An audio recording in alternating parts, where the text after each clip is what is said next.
Assalamualaikum everyone. I hope you all are doing well. So welcome to today's CIS community session. My name is Mazhar Rahman Khan and I will be your host for this session. So it's an extreme pleasure to see you all here. So today's session is mainly focused on emails, approaching the professors and interviews preparation. We are extremely honored to have with us Ms. Vania. She will be sharing her journey and offering the valuable guidance on how to effectively write the emails, communicate with the professors, and prepare confidently for the interviews. So just sit back, take your notes, and engage with the curiosity. So let's warmly welcome Ms. Vania Habib to begin this session. अस्सलाम वालेकुम everyone. आपका बहुत बहुत शुक्रिया CIS NIT technical support. So first of all आपका बहुत बहुत शुक्रिया इनवाइट करने के लिए,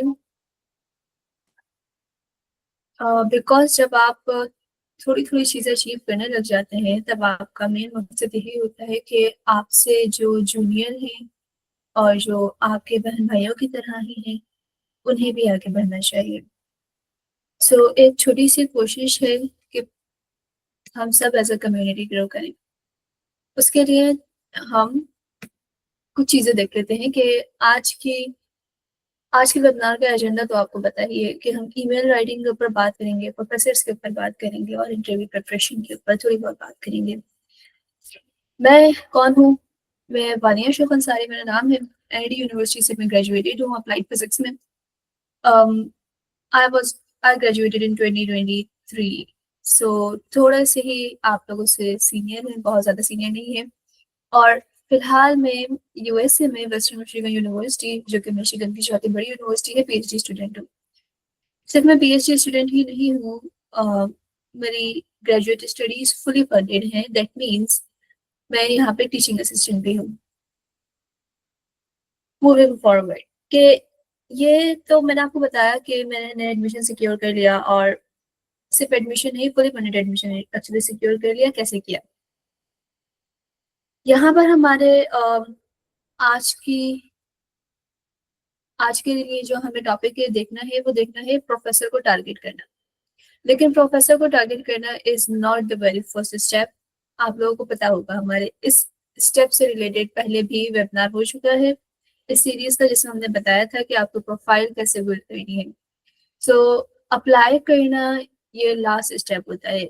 इस स्टेप से पहले हमारे पास एक और स्टेप होता है कि अपनी प्रोफाइल को इस काबिल बनाया जाए कि आप अप्लाई कर सकें। क्योंकि जब आप अप्लाई करते हैं दुनिया भर में, तो सिर्फ आप अकेले अप्लाई नहीं कर रहे होते, आपका मुकाबला दुनिया भर के स्टूडेंट्स के साथ होता है। सो आपको बहुत क्लियरली पता होना चाहिए कि कोई भी इंस्टीट्यूट या कोई भी प्रोफेसर अपने बच्चों को छोड़कर आपको क्यों एडमिशन दे। सो वंस आपके पास आपकी प्रोफाइल रेडी है, नेक्स्ट स्टेप आता है टारगेटिंग प्रोफेसर्स का। टारगेटिंग प्रोफेसर्स के लिए हमें कुछ स्टेप्स मैंने यहाँ पे नोट किए हुए हैं कि आप, मैं स्पेसिफिकली अमेरिका की बात कर रही होंगी। यही सेम प्रोसेस आप अमेरिका के अलावा किसी और जगह पर भी अप्लाई कर सकते हैं अगर आप वहाँ जाना चाहते हैं। हमारा टारगेट अमेरिका में रहता है क्योंकि अमेरिका में क्वालिटी ऑफ लाइफ यूरोप के मुकाबले में अच्छी है, और अपार्ट फ्रॉम दैट अमेरिका में क्वालिटी ऑफ एजुकेशन यूरोप के मुकाबले में बहुत अच्छा है। सो सबसे पहले तो आप यूनिवर्सिटी सिलेक्ट कर लीजिए और स्टेट सिलेक्ट कर लीजिए। उसके बाद आपने फैकल्टी पेज के ऊपर जाना है, वहाँ पर रिसर्च इंटरेस्ट लिखे होते हैं, आपने उनको टारगेट करना है।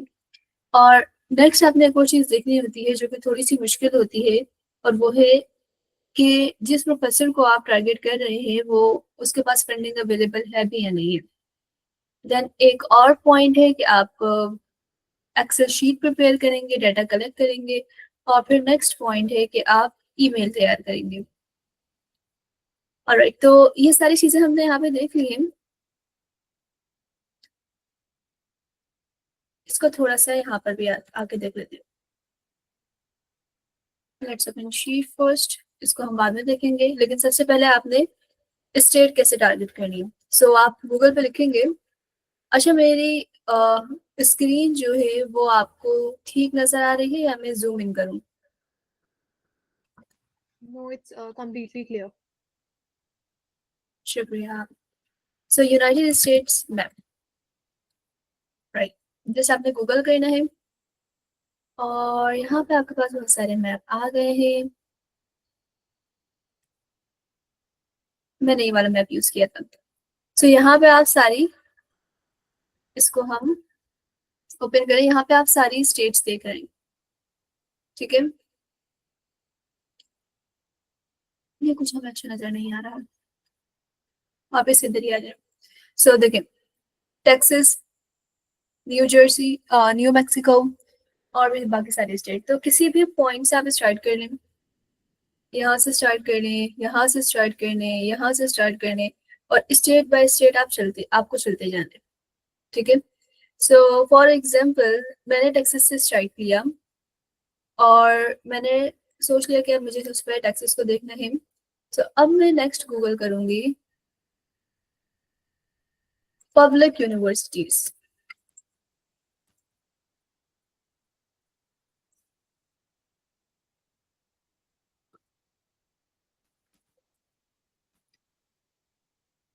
टेक्सास में जितने भी पब्लिक यूनिवर्सिटीज हैं मुझे उनकी लिस्ट चाहिए। हम यहाँ पे पब्लिक यूनिवर्सिटी की ही बात करते हैं। असल में टेक्सास एक थोड़ी सी बड़ी स्टेट है, तो उसमें काफी सारी यूनिवर्सिटीज हैं वैसे। तो पब्लिक यूनिवर्सिटीज की बात हम क्यों करते हैं, हम सबको पता है दो तरह की यूनिवर्सिटीज होती हैं, public universities, private universities. Private universities में भी फंडिंग होती है, लेकिन पब्लिक यूनिवर्सिटीज के मुकाबले में कम होती है। जिस तरह से पाकिस्तान में होता है ना कि इकरा यूनिवर्सिटी में वो शख्स जाता है जिसका केयू में या फिर एनडी में एडमिशन नहीं होता, वही यहाँ पर भी है कि पब्लिक यूनिवर्सिटीज में नॉर्मली वो लोग जाते हैं प्राइवेट यूनिवर्सिटीज में नॉर्मली वो लोग जाते हैं जिनका पब्लिक यूनिवर्सिटीज में एडमिशन नहीं होता। तो यहाँ पे पब्लिक यूनिवर्सिटी में पढ़ना एक अच्छी बात है। एंड देन हमें तो वहां जाना है जहाँ पे फंडिंग है। दुनिया भर में फंडिंग ज्यादा पब्लिक यूनिवर्सिटीज की होती है।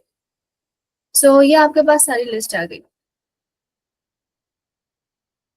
अच्छा, एक और बात आपने देखनी है कि वैसे टेक्सास एक बड़ी स्टेट है और यहाँ पे जो यूनिवर्सिटीज हैं ये भी काफी सारी टॉप टायर यूनिवर्सिटीज हैं। सो हम चूंकि थर्ड वर्ल्ड कंट्री से हैं, हमारी प्रोफाइल भी ज्यादा अच्छी नहीं होती है और हमारा हमारा एजुकेशनल जो बैकग्राउंड है वो इतना ज्यादा स्ट्रॉन्ग नहीं है। हम बिना किसी रिसर्च और बिना किसी जीआरई के प्रोफेसर के पास जा रहे हैं, तो हम नॉर्मली लो टायर यूनिवर्सिटी को टारगेट करते हैं। So Texas A&M University, University of Texas Austin and Texas State University, और इसके अलावा एक और यूनिवर्सिटी यहाँ पे होनी चाहिए, यूनिवर्सिटी ऑफ टेक्सास आर्लिंगटन। इन सारी यूनिवर्सिटीज को हम आखिर में ट्राई करेंगे। तो सबसे पहले आपने जिस यूनिवर्सिटी को सिलेक्ट करना है वो एक लो टायर यूनिवर्सिटी होनी चाहिए। फॉर एग्जाम्पल मैं यूनिवर्सिटी ऑफ नॉर्थ टेक्सास, हम इसको पिक कर लेते हैं। सो अब आपने यहाँ गूगल पे लिखना है, ये लिस्ट आपके पास एक जगह सेफ है। तो अभी आपको, जब तक आप यूनिवर्सिटी ऑफ नॉर्थ टेक्सास का डाटा यूज कर रहे हैं तब तक आपको स्विच की जरूरत नहीं पड़ेगी, तो आप यही वाला टैब यूज कर लीजिए, university of north Texas. Next, इसमें हमें क्या चाहिए? अब जो भी आपका एरिया ऑफ रिसर्च है या जो भी आपका मेजर है आप यहाँ पे वो लिखेंगे। फॉर एग्जाम्पल हम CIS कम्युनिटी में है तो हम CS फैकल्टी सर्च करेंगे। सो जब आपने CS फैकल्टी सर्च की है आपके पास ये फैकल्टी पेज ओपन हो गया है।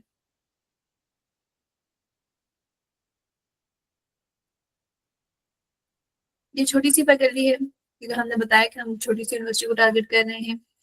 सो यहाँ पे छोटा सा प्रोफेसर का बैकग्राउंड भी लिखा हुआ है और इस बैकग्राउंड में यहाँ पे रिसर्च इंटरेस्ट भी लिखा हुआ है। सो हम नॉर्मली क्या करते हैं, क्योंकि हमारा रिसर्च बैकग्राउंड कोई भी नहीं है, हम क्या कह रहे हैं स्टूडेंट्स को कि आपको 2 साल 3 साल 4 साल रिसर्च करने पे लगाने की जरूरत नहीं है, आप बस बैचलर्स करें, आपको मास्टर्स करने की भी जरूरत नहीं है अगर आपकी CGPA अच्छी है। आप बस बैचलर्स करें और प्रोफेसर का जो भी रिसर्च इंटरेस्ट है उसको कहें कि मुझे भी आपके इंटरेस्ट में इंटरेस्ट है, ठीक है। और उसके लिए हम क्या कहते हैं कि भाई मैंने कोर्सेज पढ़े हुए हैं, क्योंकि ऑफ कोर्स अगर आपने सीएस पढ़ी है तो आप इंट्रोडक्टरी लेवल के कोर्सेज तो पढ़ते ही हैं।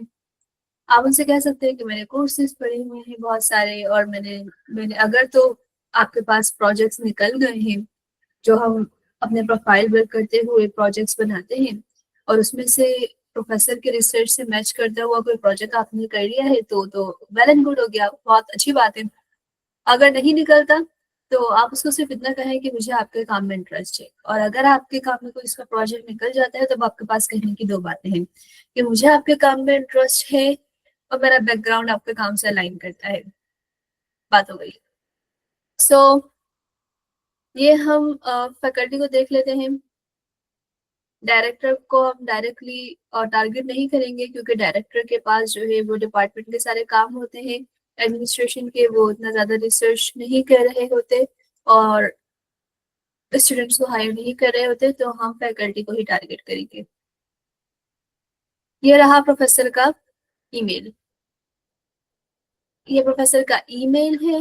यहाँ पे आपने अब इसको क्या करना है, हमने एक एक्सेल शीट बनाई थी। So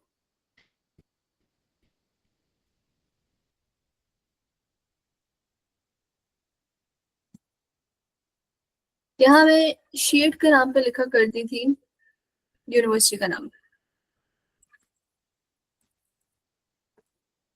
north Texas. ऑलराइट, सिर्फ आप भले से सीएस के स्टूडेंट हैं तो जरूरी नहीं है कि आप सीएस डिपार्टमेंट में ही अप्लाई करेंगे।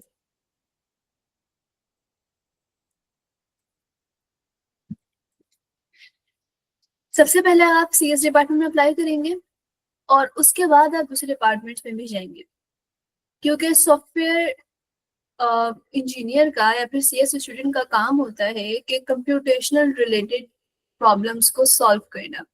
अब वो कंप्यूटेशनल रिलेटेड प्रॉब्लम्स वो हर जगह हो सकती है ना, वो कंप्यूटेशन रिलेटेड प्रॉब्लम फिजिक्स की भी तो हो सकती है। फिजिक्स वाला प्रोफेसर को हो सकता है कि वो एक प्रोजेक्ट पे काम कर रहे हो और उनकी कोडिंग अच्छी नहीं हो, तो वो चाह रहे हो कि सीएस का कोई स्टूडेंट आ जाए और वो ये कोड लिख दे तो फिर आपको वो फंडिंग दे दें।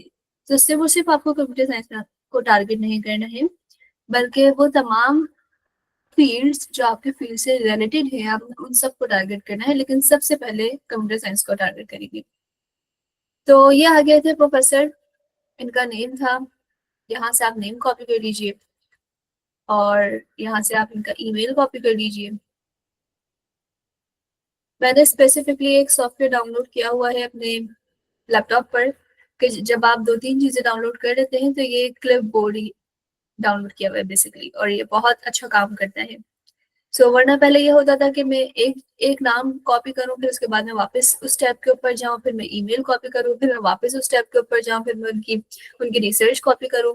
अब मैं दो तीन चीजें एक साथ कॉपी करके एक साथ पेस्ट कर देती हूँ, तो ये टाइम सेव हो जाता है। क्योंकि ये जो प्रोसेस है प्रोफेसर को टारगेट करने का, ये ये प्रोसेस मुश्किल नहीं है लेकिन लेंथी है।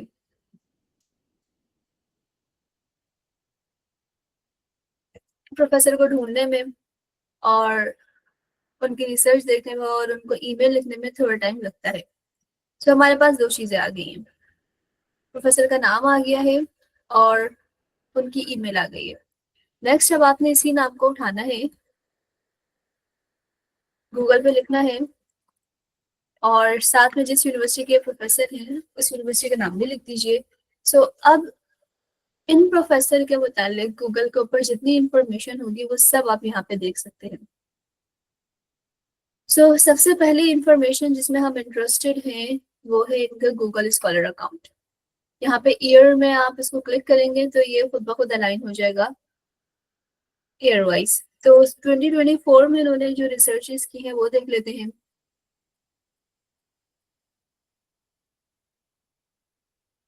मुख्तलिफ रिसर्चेस हैं। अब जैसे हम अभी 2025 में हैं, फिलहाल इनकी अभी तक कोई रिसर्च नहीं आई है, इसका मतलब है कि ये प्रोफेसर जो है वो बहुत ज्यादा रिसर्च में एक्टिव नहीं है। आप 2024 से लेकर या 2025 से लेकर 2021 तक के इनका कोई भी रिसर्च पेपर उठा सकते हैं और कह सकते हैं कि मैंने आपका ये पेपर पढ़ा है। लेकिन हम क्या करते हैं, हम ऐसा नहीं है कि 2024 में इनका सबसे पहला जो पेपर है बस मैं यही उठाऊं और मैं कहूँ कि नहीं सबसे रीसेंट पेपर मुझे उठाना है और मुझे इसी के बारे में प्रोफेसर को बताना है कि मैंने आपका रिसर्च पेपर पढ़ा है। नहीं, नाम पढ़ें और थोड़ा सा जज करने की कोशिश करें कि आपके बैकग्राउंड से और आपके इंटरेस्ट से कौन सा इनका जो पेपर है वो सबसे ज्यादा अलाइन कर रहा है। फॉर एग्जाम्पल अगर तो हम देखें, अच्छा रिव्यू वगैरह में नहीं जाना हमें। Using untrusted and unreliable cloud providers to provide private emails, अगर हम इस टॉपिक में इंटरेस्टेड हैं तो हम इनकी रिसर्च ओपन कर लेते हैं। देन हमारे पास हमें चाहिए इसकी पीडीएफ। पीडीएफ क्यों चाहिए वो हम आगे जाके बताएंगे। अभी जो जो स्टेप्स हैं वो आप साथ साथ ऐसे ही नोट करते जाएं। सो देख लेते हैं इसकी पीडीएफ अवेलेबल है। पीडीएफ अवेलेबल है। सो अब क्या करना है, इसको उठाना है और कॉपी करना है और जो शीट हमने बनाई थी उसको यहाँ पे आप पेस्ट कर दें।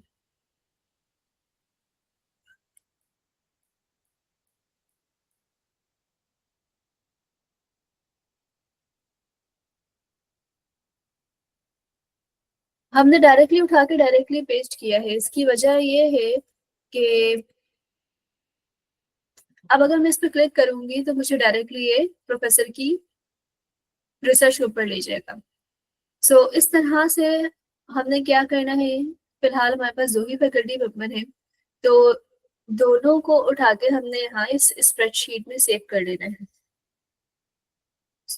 जो मेरी अप्रोच रही है वो यही रही है कि मैं वीकेंड्स के ऊपर बैठती थी और मैंने यूनिवर्सिटी निकाली और यूनिवर्सिटी में जितनी भी फैकल्टी है मैंने उन सब का डाटा इस तरह से जमा कर लिया। और रिसर्च पेपर मुझे कौन सा उठाना है वो मैंने बता दिया कि उसमें तीन चीजें आपको देखनी है। नंबर वन, वो रिसर्च पेपर रिसेंट हो। रिसेंट का मतलब ये नहीं है कि उसी साल का हो जिस साल आप अप्लाई कर रहे हैं, उससे 2-3 साल पीछे कभी हो सकता है। नंबर टू, आपका रिसर्च इंटरेस्ट उसमें मैच कर रहा हो, क्योंकि आपको बताना है ना प्रोफेसर को कि मैंने आपका ये रिसर्च पेपर पढ़ा है। तो अब अगर आपको वो पेपर समझ ही नहीं आता तो फिर आप उसको कैसे बोलेंगे मैंने आपका रिसर्च पेपर पढ़ा है। एंड नंबर थ्री, उसकी प्री पीडीएफ मौजूद हो जैसे कि इसकी मौजूद थी। सो अभी यहाँ पे जो ये वेबसाइट है, ये वेबसाइट मैंने पहली बार देखी है तो मुझे नहीं पता था कि यहाँ पे पीडीएफ अवेलेबल है या नहीं, तो हमने चेक कर लिया। लेकिन जब आप ये प्रोसेस करते जाएंगे तो बहुत सारी वेबसाइट्स ऐसी हैं जिसमें नॉर्मली पीडीएफ फ्री अवेलेबल होती हैं, तो आप सिंपली वहाँ पे वेबसाइट का नाम लिखा हुआ देखेंगे और आप कहेंगे कि हाँ यहाँ पे पीडीएफ अवेलेबल होती है और आप उसको चेक कर लेंगे। ऑलराइट, कोई ऐसा प्रोफेसर है कि जिसके रिसर्च पेपर्स की आपके पास पीडीएफ नहीं है, फ्री पीडीएफ नहीं। बहुत सारे प्रोफेसर इस तरह के जर्नल में अपने पब्लिश करते हैं जो कि फ्री एक्सेस नहीं देते हैं। तो भले से आपको फ्री एक्सेस पूरे रिसर्च पेपर की ना मिल रही हो तो भी आपको एब्स्ट्रैक्ट की और समरी की या फिर कंक्लूजन की एक्सेस मिल जाती है। तो आपने उसका लिंक सेव करके यहाँ पे शीट पे डाल देना है। यहाँ तक के प्रोसेस में किसी को कोई भी प्रॉब्लम या कोई भी क्वेश्चन, कोई भी बात जो समझ ना आती हो, हमने क्या किया, हमने गूगल सर्च किया यूनाइटेड स्टेट मैप्स। वहां पे हमने एक स्टेट सिलेक्ट की। स्टेट सिलेक्ट करने के बाद हमने पब्लिक यूनिवर्सिटीज की लिस्ट निकाली और उन पब्लिक यूनिवर्सिटीज में सबसे पहले हमने टारगेट किया लो टायर यूनिवर्सिटीज को। और अब एक एक यूनिवर्सिटी आप इस शीट का नाम भी फिर स्टेट के नाम से रख सकते हैं। और फिर आप एक एक यूनिवर्सिटी की एक एक शीट बनाते जाएंगे। सो नॉर्थ टेक्सास की यूनिवर्सिटी थी, कंप्यूटर साइंस का डिपार्टमेंट था तो मैंने यहाँ लिखा computer science. Sorry, computer science मैंने लिखा और फिर इसमें जो प्रोफेसर थे और जितने भी प्रोफेसर थे वो यहाँ पे कर सकते हैं। अच्छा, जरूरी नहीं है कि आप एक दफा यूनिवर्सिटी ओपन करें और सारे के सारे उसके फैकल्टी को आप एक ही बारी में यहाँ पे नोट करें। ये काम मेरे लिए ज्यादा आसान था क्योंकि ये काम जो डाटा कलेक्शन का काम था वो मैं वीकेंड्स पे करती थी और वीक डेज में मेरे पास डाटा कलेक्शन इतना ज्यादा पॉसिबल नहीं होता था करना, तो मैं सारी चीजें एक साथ कर लिया करती थी। लेकिन आप क्या कर सकते हैं, आप ये भी कर सकते हैं कि आपने फैकल्टी पेज ओपन किया, यहाँ पे रिसर्च इंटरेस्ट तो लिखा हुआ है ना, तो आपने 2-3 प्रोफेसर को सिलेक्ट किया जिनका रिसर्च इंटरेस्ट आपके साथ मैच कर रहा है, और आपने सिर्फ जिन प्रोफेसर को आपको टारगेट करना है सिर्फ आप उनका डाटा यहाँ पर मेंशन करेंगे। लेकिन फिर इसके बाद होगा क्या कि जब आपने उनको ईमेल कर दी और फिर उनके पास लेट्स से उन्होंने कहा कि मेरे पास फंडिंग नहीं है या फिर कोई और बात होती है और आप उनके साथ कंटिन्यू नहीं कर पाते हैं, तो फिर अब आपको वापस से इसी यूनिवर्सिटी के वेब पेज पे जाना पड़ेगा और जो बाकी दूसरे फैकल्टी मेंबर्स हैं 3-4 दिन बाद में भी 1 हफ्ते बाद उनको ईमेल करनी पड़ेगी। सो बार बार जाने से हम बच जाते हैं, इसीलिए भी मैं एक साथ ही सारे प्रोफेसर्स को यहाँ पे मेंशन कर लिया करती थी, और फिर मैं जिसको ईमेल करती जा रही हूँ मैं उन्हें हाईलाइट कर दिया करती थी। आई होप कि मेरे पास एग्जाम्पल मौजूद हो।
नहीं, मेरे पास एग्जाम्पल मौजूद नहीं है, बल्कि हाँ मेरे पास एग्जाम्पल है। सो इस अकाउंट में नहीं, एक्चुअली आई रिमेम्बर कि मैं इस अकाउंट में चूंकि बहुत सारी चीजें थी तो मैं यहाँ पे बना ही नहीं रही थी, और I think I am not wasting your time, let मी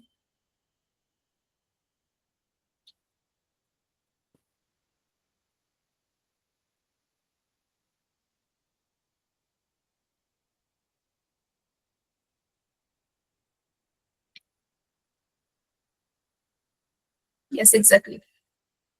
सो कुछ हमारे पास स्टेट्स थी जिसमें बहुत ज्यादा यूनिवर्सिटीज नहीं थी, तो मैंने 2 स्टेट्स का एक साथ डाटा कलेक्ट कर लिया था।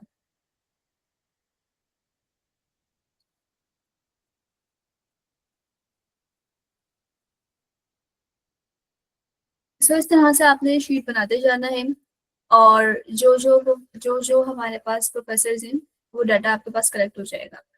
एक और इम्पोर्टेंट बात, जब आप यहाँ पर प्रोफेसर का नाम यूनिवर्सिटी के नाम के साथ सर्च करते हैं तो गूगल पर इन प्रोफेसर के हवाले से जितनी भी इंफॉर्मेशन होती है वो आपके सामने आ जाती है। सो एक तो हमारे पास है ये मेन हेडिंग। इस मेन हेडिंग के नीचे ये जो टेक्स्ट लिखा है ना, आपने इस टेक्स्ट को थोड़ा सा अच्छे से पढ़ना है। तो यहाँ पर हमें फिलहाल तो इनका रिसर्च इंटरेस्ट आ रहा है, ये भी रिसर्च इंटरेस्ट है। यहाँ पे भी कोई काम की बात नहीं है, ये इनका लिंक्डइन प्रोफाइल है, आप इनका लिंक्डइन पर भी अप्रोच कर सकते हैं अगर तो आप चाहें तो। ये रेट बाय प्रोफेसर पे प्रोफेसर्स की रेटिंग होती है। सो फिलहाल हमारे पास इन प्रोफेसर के मुताबिक बहुत ज़्यादा इन्फॉर्मेशन नहीं है, क्योंकि हमने देखा कि इस यूनिवर्सिटी में ऑलरेडी ये बहुत कम फैकल्टी है। लेकिन ये हमें ये सब टेक्स्ट पढ़ना क्यों है, वो हमें इसलिए पढ़ना है कि यूनिवर्सिटी के वेब पेजेस के ऊपर, फिलहाल तो आपने फैकल्टी पेज ओपन किया है ना, मे बी न्यूज पेज भी होता है यूनिवर्सिटी में, और नोटिफिकेशंस का भी पेज होते हैं और बहुत सारी चीजें होती हैं। तो वहां पे किसी और पेज के ऊपर इस प्रोफेसर के मुतालिक अगर लिखा हुआ हो कि भाई ये जो प्रोफेसर हैं इन्होंने ग्रांट अचीव किया है, तो वो आपको पता चल जाता है। हमें जो नेक्स्ट चीज देखनी है, वो देखनी है फंडिंग अवेलेबिलिटी। तो असल में होता ये है कि आपको ऐसा प्रोफेसर ढूंढना है कि जिसके पास फंडिंग हो, और मसला ये है कि किसके पास फंडिंग है ये किसी को नहीं पता होता जब तक कि वो अनाउंस ना हो जाए, यानी जब तक उसको मिल न जाए। तो जब किसी प्रोफेसर को फंडिंग मिलती है तो डिपार्टमेंट या फिर यूनिवर्सिटी उसको अपने पेज के ऊपर एज अ न्यूज पब्लिश करते हैं कि भाई इस प्रोफेसर को फंडिंग मिली है, और वो फंडिंग 1 साल की नहीं होती है। वो फंडिंग नॉर्मली 4-5 सालों की या 3-4 सालों की होती है। तो अगर तो एक प्रोफेसर को 2025 से लेके 2027 या 2028 तक की फंडिंग मिली है, तो आप 25 में बैठ के उसको आप बोल सकते हैं कि भाई आप मुझे नेक्स्ट ईयर के लिए हायर कर रही हो, और वो आपको हायर कर सकता है क्योंकि उसके पास 3 साल की फंडिंग है। Getting my point? तो नेक्स्ट चीज जो हमें देखनी होती है वो है फंडिंग। ये वाली थोड़ी सी मुझे अच्छी नहीं लग रही है शीट।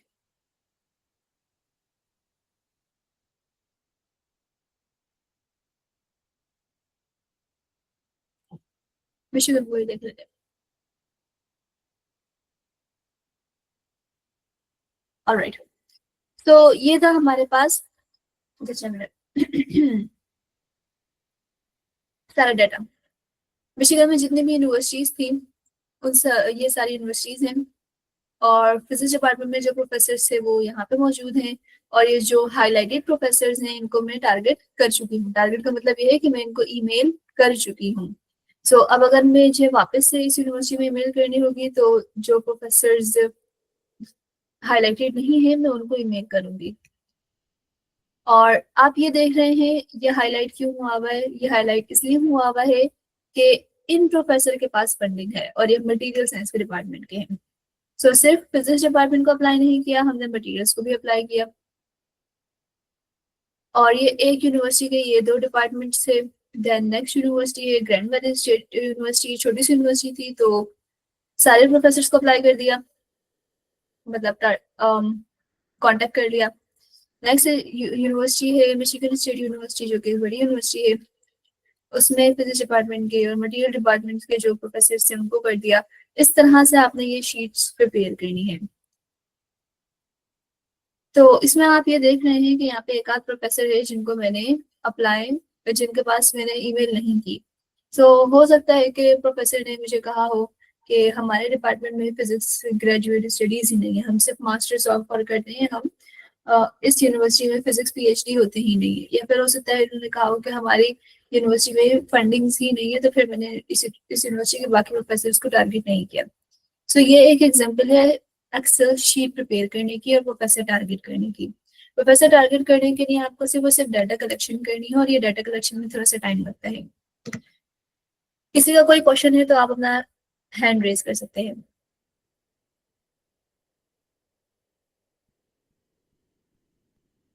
आई थिंक नहीं है, तो हम आगे बढ़ते हैं। सारी चीजें हो गई हैं कि प्रोफेसर टारगेट कैसे करना है, एक्सेल शीट कैसे प्रिपेयर करनी है, और डाटा कैसे कलेक्ट करना है। अब हम नेक्स्ट पे स्टेप पर आते हैं ईमेल राइटिंग पे।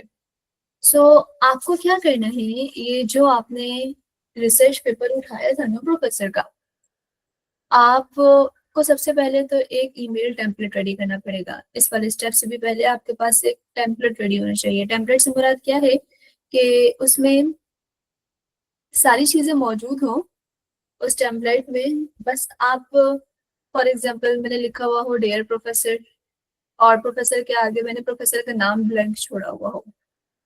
ईमेल टेम्पलेट, आप में से कितने लोगों को पता है कि आप जीमेल के ऊपर टेम्पलेट सेव कर सकते हैं?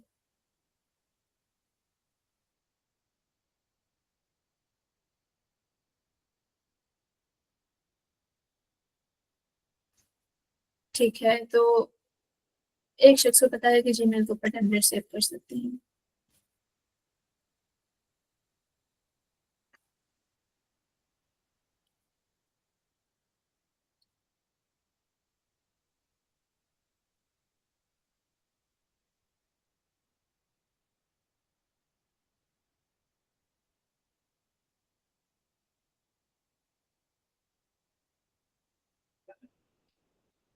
इट्स बिन अ वाइल के हमने ईमेल्स की हुई है, तो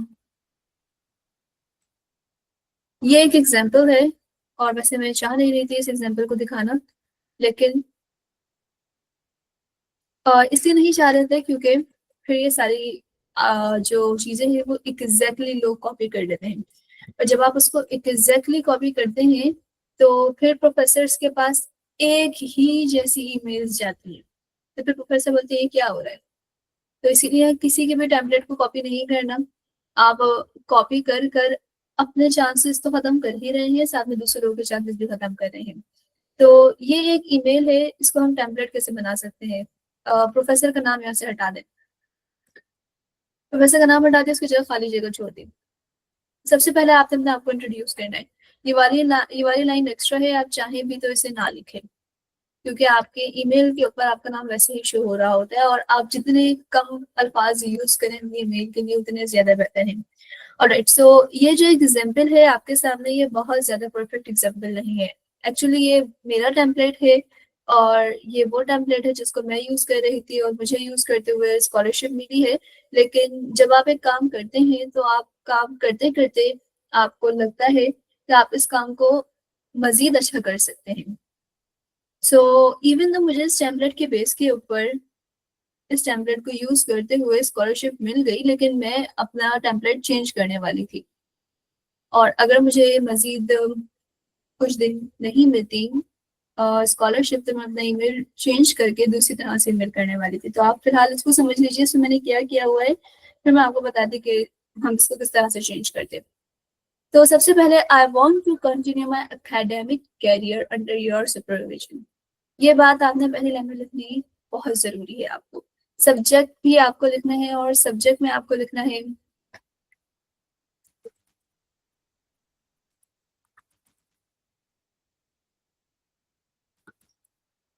ग्रेजुएट कैंडिडेट लिखना है, और अपनी सीजीपी आपने लिख देनी है, मेरी 3.303 थी।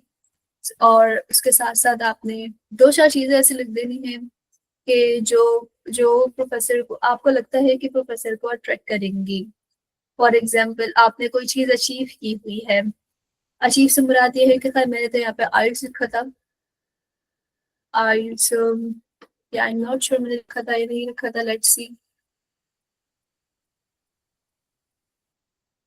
Request to join your research group, simple मैंने ये वाला अपना अपने सब्जेक्ट लिख दिया था।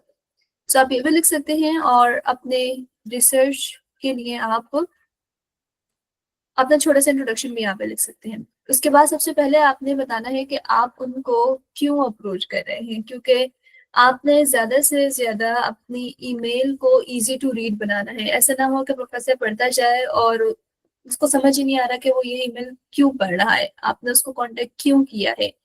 तो जितना जल्दी पॉसिबल हो सके आपके लिए बताना उसको। सबसे पहले आपको उसको ये बताना है कि आप उसको कांटेक्ट क्यों कर रहे हैं। नेक्स्ट आपने यहाँ पे थोड़ा सा अपना बैकग्राउंड दे दिया। आई have completed my under graduate studies in applied physics. Alright, next, I reviewed your work. ये वाली जो लाइन है ये तो आपने लाजमी तौर पे लिखनी ही लिखनी है, और फिर वर्क का नाम भी लिखना है कि कौन सा वर्क। यहाँ पे जो हमने हमने ये रिसर्च पेपर उठाया था ना, हम इस रिसर्च पेपर को यहाँ से उठाएंगे और कॉपी कर लेंगे यहाँ पर आके, ठीक है। तो नेक्स्ट आपने अभी तो हम ईमेल टेम्पलेट तैयार कर रहे हैं ना, तो हम इसको यहाँ से हटा देते हैं और इसकी जगह खाली छोड़ देते हैं, कि जब हम किसी और प्रोफेसर को कहेंगे कि हमने आपका ये वाला काम पढ़ा है, तो हम उसकी जगह फिर ये वाला काम ले आएंगे। विच इन्वेस्टिगेटेड, यहाँ से पूरी लाइन हटाएं और इस सबको हटा दें, ठीक है।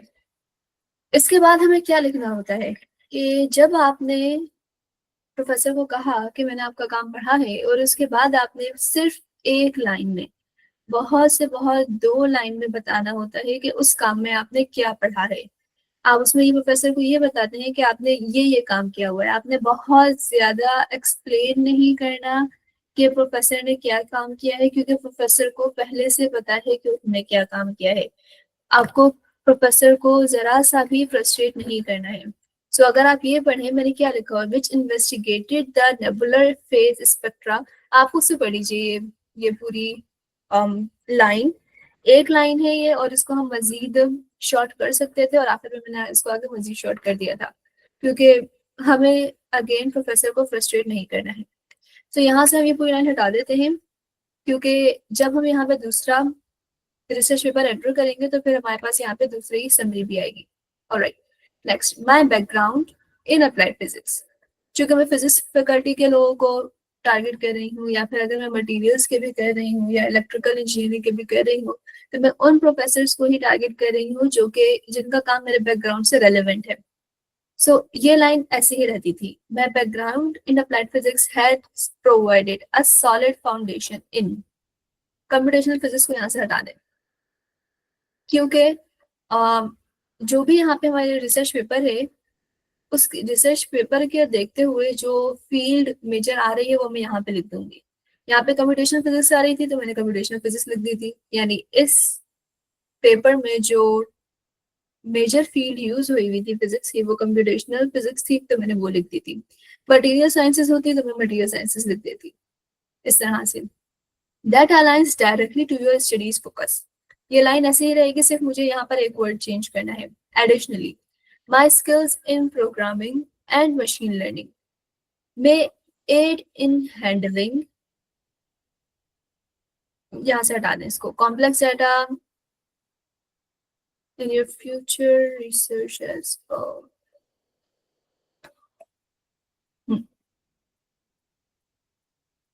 तो अब जो भी मेरे यहाँ पर मैंने मेजर फील्ड लिखी है, उस फील्ड के रेलेवेंट में यहाँ पर स्किल्स मेंशन करनी है।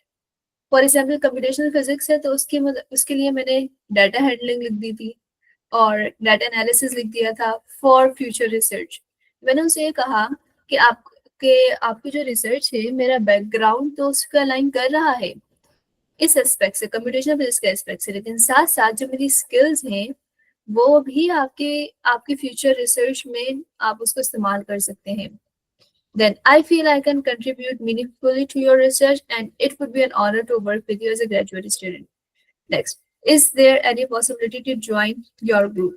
ये लाइन आपको लाजमी तौर पे ऐड करनी है। ये लाइन इसलिए ऐड करनी है कि अपनी ईमेल में आप ज्यादा से ज्यादा हो सके तो क्वेश्चन करें। बहुत ज्यादा अच्छा है कि आप रिसर्च के मुताबिक कोई क्वेश्चन करें। आप कहें कि मैंने आपका ये वाला काम पढ़ा है, आपने ये काम किया था, मेरा बैकग्राउंड इसमें है और ये अलाइन करता है, मेरी स्किल्स भी अलाइन करती है, मेरा इंटरेस्ट भी अलाइन करता है, लेकिन मुझे आपके काम में ये क्वेश्चन है कि आप इसका आंसर दे सकते हैं। तो जब आप प्रोफेसर से क्वेश्चन करते हैं तो आप उनको एक एक हुक छोड़ देते हैं कि आपके पास रिप्लाई आए और आप उनको आंसर करें। सो मेरा जो क्वेश्चन था वो सिंपल था, क्या मैं आपका रिसर्च ग्रुप ज्वाइन कर सकती हूँ? और यहाँ पे फिर रिसर्च ग्रुप का कोई नाम होता था तो मैं मेक श्योर करती थी कि मैं वो नाम यहाँ मेंशन करूँ। ये जो प्रोफेसर जिन्हें मैंने ईमेल की थी, इनका कोई रिसर्च ग्रुप नहीं था, तो यहाँ पर मैंने उनका नाम मेंशन नहीं किया। रिसर्च ग्रुप से मुराद ये है कि कोई उसका नाम नहीं था और बस वो नॉर्मली जो स्टूडेंट्स हैं उनको हायर करके उनके साथ काम कर लिया करते थे, लेकिन डिपार्टमेंट्स में अलग अलग ग्रुप्स होते हैं जो कि अलग अलग टॉपिक्स के ऊपर काम करते हैं और उनके अलग से वेब पेजेस अवेलेबल होते हैं। वो वेब पेज आपको कहाँ से मिलेंगे? वो प्रोफेसर की प्रोफाइल से मिलेंगे। हम अभी ये वाली एग्जाम्पल भी देख लेते हैं और फिर हम उस ग्रुप का नाम यहाँ पे मेंशन कर देते थे। सो देन आपके पास है टेक्निकल स्किल्स। टेक्निकल स्किल्स में आपके पास जो भी स्किल्स हैं वो आप लिख दीजिए। मेरी स्किल्स के ऊपर मत जाइएगा, ये बहुत ज़्यादा अच्छी नहीं है, मुझे पहले से पता है। रिसर्च बैकग्राउंड है अगर आपका तो लिख दीजिए, नहीं है तो ना लिखिए। वैसे आपका जो फाइनल ईयर प्रोजेक्ट है उसमें आपने कोई थीसिस वगैरह उसकी लिखी है, रिसर्च पेपर वाले से पब्लिश नहीं किया लेकिन लिखा है, तो आप यहाँ मेंशन कर दीजिए। आप एक अंडर ग्रेड के स्टूडेंट हैं, आपको कोई नहीं एक्सपेक्ट कर रहा कि आप रिसर्चर हो। देन मैंने सॉफ्ट स्किल्स मेंशन करना ज़रूरी समझी क्योंकि मुझे लगता था कि मेरा टीचिंग का एक्सपीरियंस ज़्यादा है, सो मुझे जो टीएशिप है उसकी अपॉर्चुनिटीज़ मुझे ज़्यादा मिलेंगी as compare to the research assistant.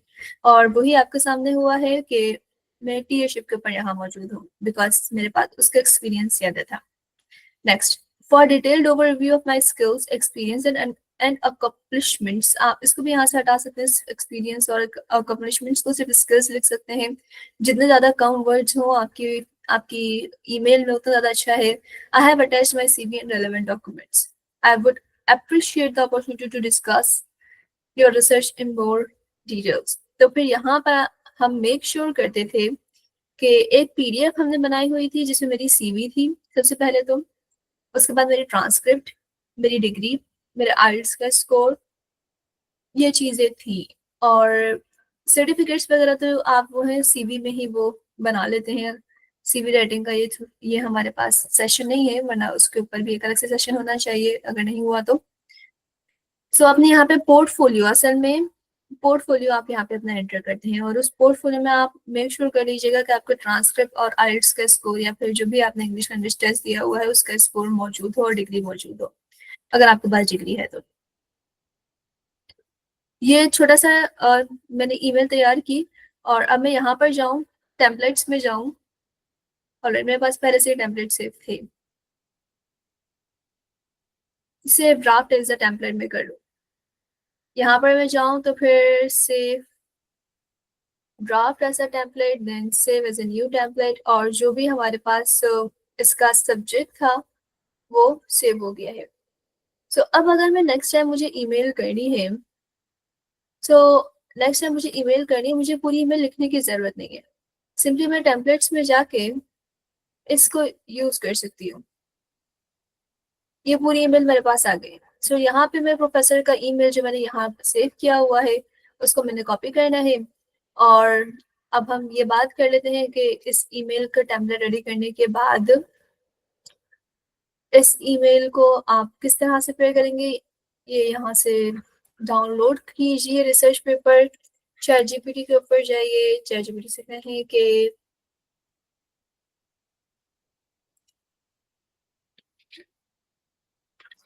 Alright, chat GPT का जो प्रॉम्प्ट है मैंने वो भी अपने पास सेव किया हुआ था कि मुझे बार बार एक ही प्रॉम्प्ट ना देना पड़े। और लेट मी थिंक कि वो प्रॉम्प्ट क्या था।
अच्छा, मैं इसको पॉइंट्स की सूरत में देती थी। वन,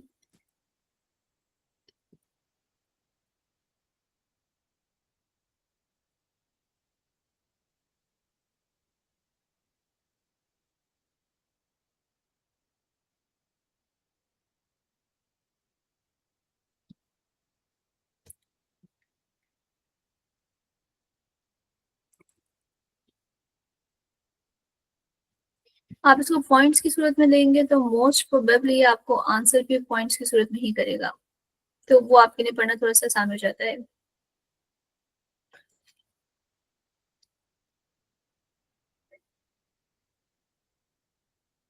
यस, सो हमें एक लाइन लिखनी है, लेकिन हमने उससे कहा है कि 3 लाइन की समरी दो। अब इस 3 लाइन की समरी को आप इसमें से खुद पढ़ लीजिए और इसमें से एक लाइन सिलेक्ट कर लीजिए, क्योंकि चैटजीपीटी बहुत ज्यादा एक्स्ट्रा बातें भी बताता है, तो आपको एक्स्ट्रा बातें नहीं चाहिए। वो एक लाइन की जो समरी है वो आपको काम की समरी चाहिए। सो इसमें से आप सिर्फ काम की बातें लें, एक्स्ट्रा अल्फाजों को डिलीट करें और यहाँ से कॉपी करके प्रोफेसर का जो रिसर्च पेपर है उसका नाम तो आप यहाँ पे कॉपी कर ही चुके हैं, वो एक लाइन की समरी आपने यहाँ पे लिख दी। नेक्स्ट क्या है, रेलेवेंस टू माय बैकग्राउंड जो है मैं यहाँ पे क्या कर सकती हूँ वो यहाँ पे देख लिया उन्होंने। हमने बता दिया कि कंप्यूटेशनल ट्रेनिंग है और पाइथन एंड मशीन लर्निंग है, तो मैं यहाँ पे अब स्किल्स जो है वो यही मेंशन करूंगी कि my skills in Python and machine learning and generative AI, जो कि मेरी सीवी में है already, right, connects with analysing large scale data. तो मैं इस पूरी लाइन को उठाऊंगी यहाँ से और यहाँ पे कॉपी कर दूंगी, ठीक है। इसके बाद मेजर फील्ड्स कौन कौन सी हैं? क्रिप्टोग्राफी एंड इंफॉर्मेशन सिक्योरिटी, ठीक है। अब ये तीनों मेजर फील्ड्स हैं जो इस पेपर से रिलेटेड हैं, लेकिन ये मेरे बैकग्राउंड से मैच नहीं कर रही हैं। सो मैं एक फील्ड उठा लूंगी और अपनी लाइन को भी थोड़ा सा चेंज कर दूंगी, क्योंकि मेरा बैकग्राउंड नहीं है। अब मेरा बैकग्राउंड नहीं है तो इसका मतलब ये नहीं है कि मैं प्रोफेसर से कहूँ कि मैं प्रोफेसर को अप्रोच ही ना कहूँ। मैं यहाँ से हटा दूंगी अपना बैकग्राउंड। मैं कहूंगी कि although my background is in applied physics but my research interest is in cloud computing. भले से मैंने कोई कोर्स नहीं पढ़ा हुआ, भले से मैंने कोई क्लाउड कंप्यूटिंग के ऊपर काम नहीं किया हुआ, मैं कहूंगी कि मैं काम करना चाहती हूँ। और आपकी ये बात सब लोग मानेंगे क्योंकि आप एक अंडर ग्रेड स्टूडेंट हैं अभी। और अगर तो एक अंडर ग्रेड स्टूडेंट काम करना चाह रहा है तो आपसे एक्सपेक्ट नहीं किया जाता कि आप क्लाउड कंप्यूटिंग के पहले मास्टर होकर, क्लाउड कंप्यूटिंग में पहले एक्सपर्ट होकर आए और फिर आप आके काम करें, क्योंकि अगर आप ऑलरेडी एक्सपर्ट हैं तो आपको मास्टर्स या पीएचडी की तो जरूरत ही नहीं है फिर। Getting my point? किस तरह से हमने ईमेल प्रिपेयर किया, प्रोफेसर का नाम यहाँ पर आ जाएगा, उनकी रिसर्च यहाँ पर आ जाएगी, जो रिसर्च का नाम हमने कॉपी किया है, एक लाइन की समरी यहाँ आ जाएगी, और जो रिलेटेड फील्ड है दीजिएगा, इस लाइन को भी इसी हिसाब से एडिट कर लीजिएगा, और बाकी सारी चीजें तो ऐसे ही सेम रहेंगी, और टेक्निकल स्किल ये सब आपके टेम्पलेट में ऑलरेडी सेव है। अच्छा, अब अगर तो इनका कोई रिसर्च ग्रुप है तो आप यहाँ पे लाजमी तौर पे उस ग्रुप को, नाम को ऐड करेंगे और मेक श्योर करेंगे कि वो बोल्ड हो। हम क्यों कर रहे हैं ऐसा? ताकि प्रोफेसर को, हम ये सारी काम इसलिए कर रहे हैं, प्रोफेसर को पता लगे कि भाई ये स्टूडेंट जो है ये जेन्युइन इंटरेस्ट लेकर आया है। तो जब ये जेन्युइन इंटरेस्ट लेकर आया है तो इसने मेरा रिसर्च ग्रुप भी देखा हुआ है, ग्रुप की वेबसाइट भी देखी हुई है, मेरा रिसर्च पेपर भी पढ़ा हुआ है, तो ये वाकई इंटरेस्टेड है। बहुत सारे लोग होते हैं, बहुत सारे स्टूडेंट्स होते हैं जो प्रोफेसर से कहते हैं कि हमें आपके साथ काम करना है, लेकिन उनका इंटरेस्ट जेन्युइन नहीं होता। भले से आपके जो इंटरेस्ट है वो स्पेसिफिकली इन प्रोफेसर के साथ काम करने, जिनको मैं अभी ईमेल कर रही हूँ, इन प्रोफेसर के साथ काम करने में जेन्युइन नहीं है, लेकिन आपका मास्टर्स या पीएचडी करने का इंटरेस्ट तो जेन्युइन है, राइट। सो आप मेक श्योर करेंगे कि प्रोफेसर को ये बात पता चले। एक बात ये हो गई। फिर आपने यहाँ पे अपना पोर्टफोलियो अटैच कर लिया, और पोर्टफोलियो में क्या क्या चीजें होनी चाहिए वो हमने बता दी है ऑलरेडी क्या होनी चाहिए। नेक्स्ट, आप अपनी ईमेल डायरेक्ट सेंड नहीं करेंगे, शेड्यूल करेंगे। फिलहाल हमारी ईमेल शेड्यूल नहीं हो रही है क्योंकि हम किसी को सेंड नहीं कर रहे हैं, लेकिन आप अपनी ईमेल शेड्यूल करेंगे प्रोफेसर यहाँ अमेरिका की टाइमिंग के मुताबिक, या अगर आप यूरोप में किसी भी स्टेट में कर रहे हैं तो वहाँ की टाइमिंग के मुताबिक, और वहाँ की टाइमिंग में सुबह 7 बजे से 9 बजे के दरमियान की टाइमिंग में आप उनको ईमेल शेड्यूल करेंगे। ये सारी बातें थी ईमेल राइटिंग के लिए। कोई ऐसी चीज जो इसमें समझ ना आती हो? डाटा कलेक्शन कैसे करनी है, प्रोफेसर को ईमेल में क्या क्या लिखना है, और प्रोफेसर का रिसर्च पेपर आपने खुद से नहीं पढ़ना है, एब्स्ट्रैक्ट भी खुद से नहीं पढ़ना है, बहुत टाइम लगता है। सिंपली रिसर्च पेपर को डाउनलोड करें, चैट जीपीटी को दें और उससे कहें कि इसकी समरी मुझे दो। अच्छा, मैं यहाँ पे एक और लफ्ज यूज किया करती थी, टेक्निकल समरी का। ये जो समरी है, हो सकता है कि चैट जीपीटी ने इसका एब्स्ट्रैक्ट कॉपी करके मुझे दे दिया हो। सो आप यहाँ पे जो एक टेक्निकल समरी है, मेथोडोलॉजी की समरी है, जिससे प्रोफेसर को पता लगे कि भाई आपने रिसर्च में डीप डाउन उसकी डाइव किया है, तो आप यहाँ पे वो समरी लिखेंगे। मे बी आप टेक्निकल मेथड्स लिख सकते हैं। रिसर्च चैटजीपीटी से सिर्फ एक लाइन का आप प्रॉब्लम देकर उसे कहें कि भाई मुझे इसके मेथड्स की समरी बताओ जो कि एब्स्ट्रैक्ट में ना हो, क्योंकि प्रोफेसर इसको भी ऑफ कोर्स इसी दुनिया में रहते हैं, उन्हें भी पता चल जाता है कि हमने सिर्फ एब्स्ट्रैक्ट पढ़ के उनको उनको वो किया हुआ है, ईमेल किया हुआ है। लेकिन अभी चैट जीपीटी दुनिया में नया आया हुआ है, तो चैट प्रोफेसर को शायद ये नहीं पता कि हम एब्स्ट्रैक्ट भी नहीं पढ़ रहे हैं अब, और हम सिर्फ चैट जीपीटी को दे रहे हैं। सो अब जब आप समरी लिखवा ही रहे हैं चैट जीपीटी से, तो थोड़ा सा उसकी मेथोडोलॉजी पे समरी लिखवाइए। कहने का मकसद ये है मेरा कि प्रोफेसर को लगे कि आपने उसके बारे में कुछ पढ़ा है। सही है। तो इस तरह से आपने ईमेल प्रिपेयर करनी है, और जब आपके पास टेम्पलेट तैयार होता है और आपके पास डाटा वगैरह भी सब सेव होता है, तो मुझे फिर एक ईमेल करने में कोई 2-4 मिनट लगा करते थे इसको, यानी सेट करके सेंड करने में। यहाँ तक की बात हो गई है। एक और बात जो हमें करनी थी चैट जीपीटी के हवाले से, यस। सो चैट जीपीटी में एक वक्त में आप यानी एक स्पेसिफिक टाइम में 3 पीडीएफ्स अपलोड कर सकते हैं। सो यहाँ पे आप देख रहे हैं सारे अकाउंट्स हैं, अपने सब घर वालों के अकाउंट्स अपने लैपटॉप में आप ओपन करके रखिए। एक अकाउंट खत्म हो जाए तो दूसरे पे स्विच कर जाएं। तो इस तरह से 3-3 करके आप, अगर आपके पास 4 अकाउंट्स में हैं तो आप 12 ईमेल सेंड कर पा रहे हैं, तो 12 ईमेल मेल से एक दिन में सेंड करना बहुत ज़्यादा अच्छा तो नहीं है, क्योंकि आपको एटलीस्ट 20-25 तो करनी चाहिए, लेकिन बुरा भी नहीं है, ठीक है। सो फिर आपके पास अगर लेट्स से वीकेंड है, आपके पास बहुत सारा टाइम है और चैट जीपीटी के अपलोड्स खत्म हो गए हैं, सो हमारे पास एक और एआई टूल है, क्या नाम था उसका, यस। सो ये काम चैट जीपीटी की तरह ही करता है, बहुत ज़्यादा अच्छा नहीं है इसका इंटरफेस एक्चुअली, लेकिन काम तो हमारा चल ही जाता है। ये हमें 3 लाइन की समरी और मेजर रिलेटेड फील्ड्स ये हमें दे ही देता है। तो यहाँ पे भी आप अपलोड कर सकते हैं। तो फिर इस तरह से अगर आपके पास 4 अकाउंट्स हैं तो 12 एंड 12 24 ईमेल्स आप आराम से सेंड कर सकते हैं इन 2 वेबसाइट्स को यूज करते हुए। अच्छा, ये तो थी एक ईमेल का टेम्पलेट जो कि मैंने आपको दिखाया, और यहाँ तक कि हमारी सारी बातें हो गई हैं कि आपने रिसर्च पेपर अपलोड करना है चैट जीपीटी पे, उसकी क्लाइंट समरी लेनी है, रेलेवेंस लेनी है। उसके बाद अब हम ये देखते हैं कि अपनी ईमेल को आप मजीद अच्छा कैसे बना सकते हैं। इंट्रोड्यूस योरसेल्फ, सबसे पहले आपने अपने आप को इंट्रोड्यूस करना है, जो कि इतना ज़्यादा इंपॉर्टेंट नहीं है। आप सिर्फ ये बताना है कि आपने डिग्री किस में की हुई है, कि प्रोफेसर को आपकी डिग्री देखने के लिए आपका पोर्टफोलियो ओपन ना करना पड़े, ठीक है। देन आप ये कहेंगे कि आप उसको क्यों कांटेक्ट कर रहे हैं, और हमने आपको बता दिया कि पहले पैराग्राफ में ये बात आपने लाजमी बतानी है कि आप उसको ईमेल कर क्यों रहे हैं। देन अपना रिसर्च अलाइनमेंट उसके साथ शो करेंगे। हमने आपको बताया कि रिसर्च नहीं है हमारे पास तो हम अपने प्रोजेक्ट्स को लेकर आते हैं, प्रोजेक्ट्स भी नहीं है तो हम कहते हैं हमने कोर्स पढ़ा हुआ है, कोर्स भी नहीं पढ़ा हुआ तो हम कहते हैं भाई हमें सिंपली इंटरेस्ट है। सबको आपने टारगेट करना है, सबको मैसेजेस करने हैं, सबको ईमेल्स करनी है। किसी को भी आपने ये सोच के नहीं छोड़ देना कि नहीं ये तो इसका तो काम ही मेरे साथ नहीं अलाइन कर रहा। देन प्रोफेसर का जो भी बैकग्राउंड है और प्रोफेसर जिस भी काम के ऊपर काम कर रहे हैं, आपने किसी तरह से उस काम को अपने इंटरेस्ट या फिर अपने प्रोजेक्ट्स या फिर अपनी स्किल्स के साथ अलाइन करना है। आपको बताना है कि how are you relevant to them. Professor आपने प्रोफेसर को खुद आंसर देना है कि प्रोफेसर को आपको हायर क्यों करना चाहिए। आप प्रोफेसर को खुद बोलेंगे कि मैं आपके साथ डाटा एनालिसिस में काम करवा सकता हूँ। बात समझ रहे हैं? Next, state some achievements and skills, वो जो हमने हर हर उसमें बताया हुआ था, याद रहे कि आप अपनी सीवी नहीं डाल देंगे यहाँ ईमेल के ऊपर। आप सिर्फ कुछ अचीवमेंट्स को आपने लेना है सीवी में से और उसको यहाँ पे कॉपी करना है, पूरी सीवी कॉपी नहीं कर देनी है।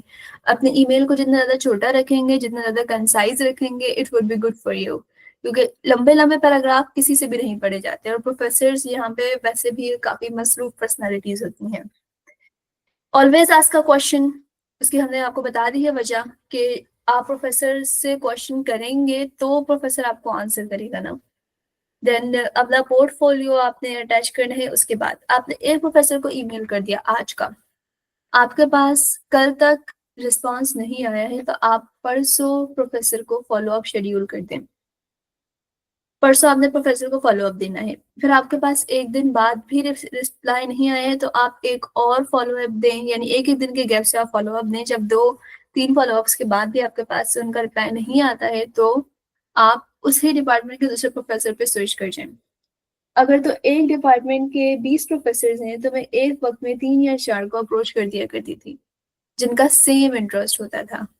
फॉर एग्जाम्पल 20 प्रोफेसर हैं तो उसमें से 3 या 4 तो कंप्यूटेशन फिजिक्स के ऊपर काम कर रहे होंगे ना, क्योंकि मेरी मेरी स्किल्स जो हैं वो कंप्यूटेशन रिलेटेड थी।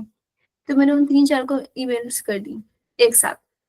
फिर उसमें से किसी का रिप्लाई आ गया, जिसका रिप्लाई नहीं आया उनको फॉलो अप कर दिया।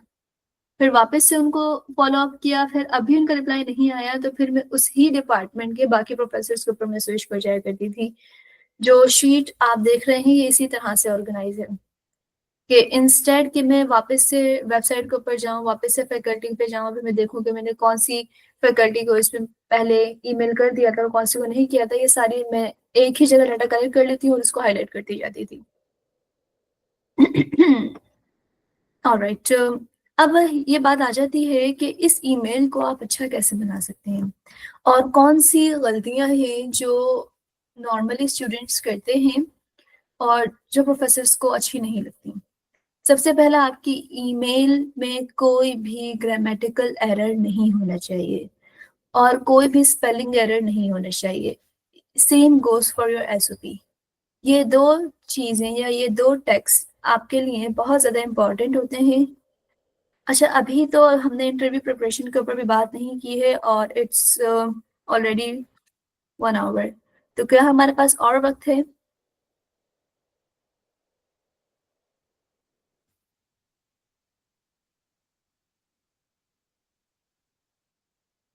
आई एम सपोजिंग क्या है, ठीक है, यस।